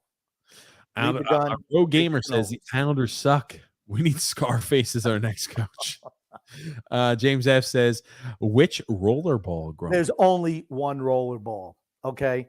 Don't even ask that question. Matthew said Kucherov couldn't have happened to a more deserving guy. I was about to say, what comes around goes around. He's done plenty of that dirty shit before, and it comes around goes around. Kucherov. Deidre C says, yes, great movie. Yes. Dunlop, call the meat wagon. Call the meat wagon. Christopher C said, with Kucherov out, the Lightning should be in a bit of a weaker in Game 4. I think he'll be fine for Game 4. We're going to see. I don't like the way he looked going off the ice. I don't either. But, hey. You look at the player's face. They know when they're hurt. Matthew S. says, it's Vokoda. Come on, TJ. Bring back Rich Pilon, says Nick D. Yeah, we reached out to him, and we'll have to reach out to him again. But, yeah, we'd like to have Rich Pilon back on. Richie Pilon. And then James F. says, TJ, did you at least see... I hope you say yes, Scarface. I've never seen Scarface. Yet another failure. Christopher SC saying here, let me guess, the Lightning started the fights again. I don't know. The Lightning started. It kind of just looks like back and forth. I hope there's a few more fights. Now for the next segment of Ice Wars, Kyle O'Connor versus Ross Colton. We love Ice Wars. Who doesn't love some Ice Wars action? We do love Ice Wars. Honestly, they should be on the Tampa Bay Lightning should be on the power play. Looks like nobody's in the box. No penalties. Nothing to see here. Penalties.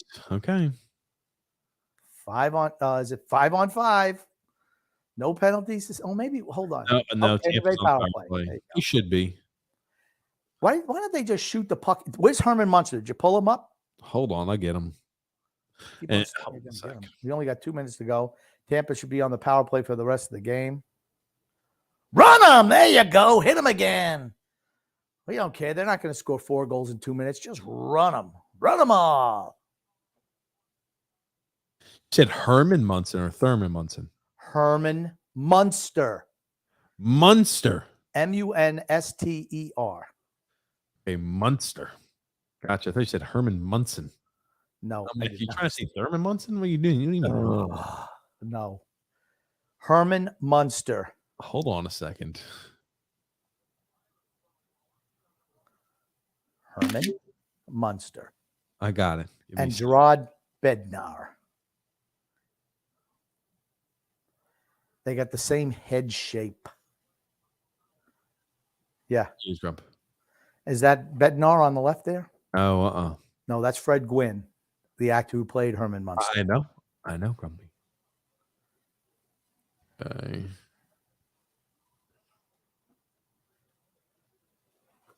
It was Munster was a play on the word monster. Grandpa, played by Al Lewis, was a vampire he lived in the dungeon, and he turned into a bat. And then you had Lily, played by Yvonne DiCarlo, and then they had the mutant, and then they had Eddie Munster, who had little pointy ears. Yeah, I like him better behind the bench. Tell me he doesn't look like him. He looks like the actor. That's for certain. So sure. It's Herman Munster, just like I said.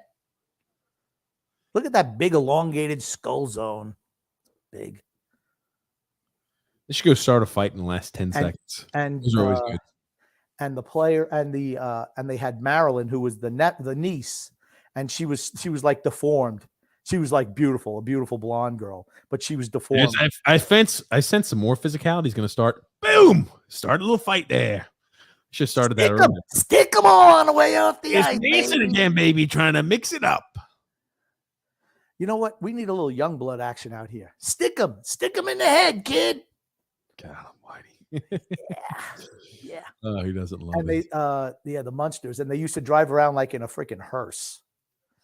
Was their car? No gamer says TJ sucks. TJ sucks. Scarface, say hello to my little friend. That's Says right. John, you've heard that one before. Say hello to my little friend. God, TJ has never watched Scarface. You want a job, Ernie? TJ, the world is yours. TJ, that is your project for the week. Watch Scarface. No. That's got to be a watch along with the first time TJ's watching it. And Herman Munster sounds like a Muppet for certain in the 1313 Mockingbird Lane. That's where they live, 1313 Mockingbird Lane. That's right. Man, we're here at the end, Grumpy. What do you want to say before we wrap things up today? I just say once again, a pleasure. The pleasure was all yours. And I had to deal with your insanity once again, but hey, we muddled through. As I predicted, Tampa Bay would win today. Let's see what happens Wednesday night. Hopefully I'm rooting for Tampa to win. I want the series to go 7. Let's see what happens. But I do want to say to everyone who listened, love and laughter to everyone who listens, and even those who don't, from TJ and the Grumpy Old Man. Thank you, everybody, for tuning in. We're planning on going live as well Wednesday. I'll have the camera back up and working the way it should, but I'm just happy the mic was up and operational today. But thank you, everybody, for tuning in and listening. Thank you, Grump. The Colorado Avalanche still lead the series 2-1. The Tampa Bay Lightning will try to knot things up at home at Amalie Arena in Game 4 on Wednesday. We'll see you guys there. Until that time period, have a great week, and we'll see you on Hump Day. Thank you again, Grumpy. My pleasure. Let me get rid of this damn freaking spam bot thing real quick. Okay, there we go.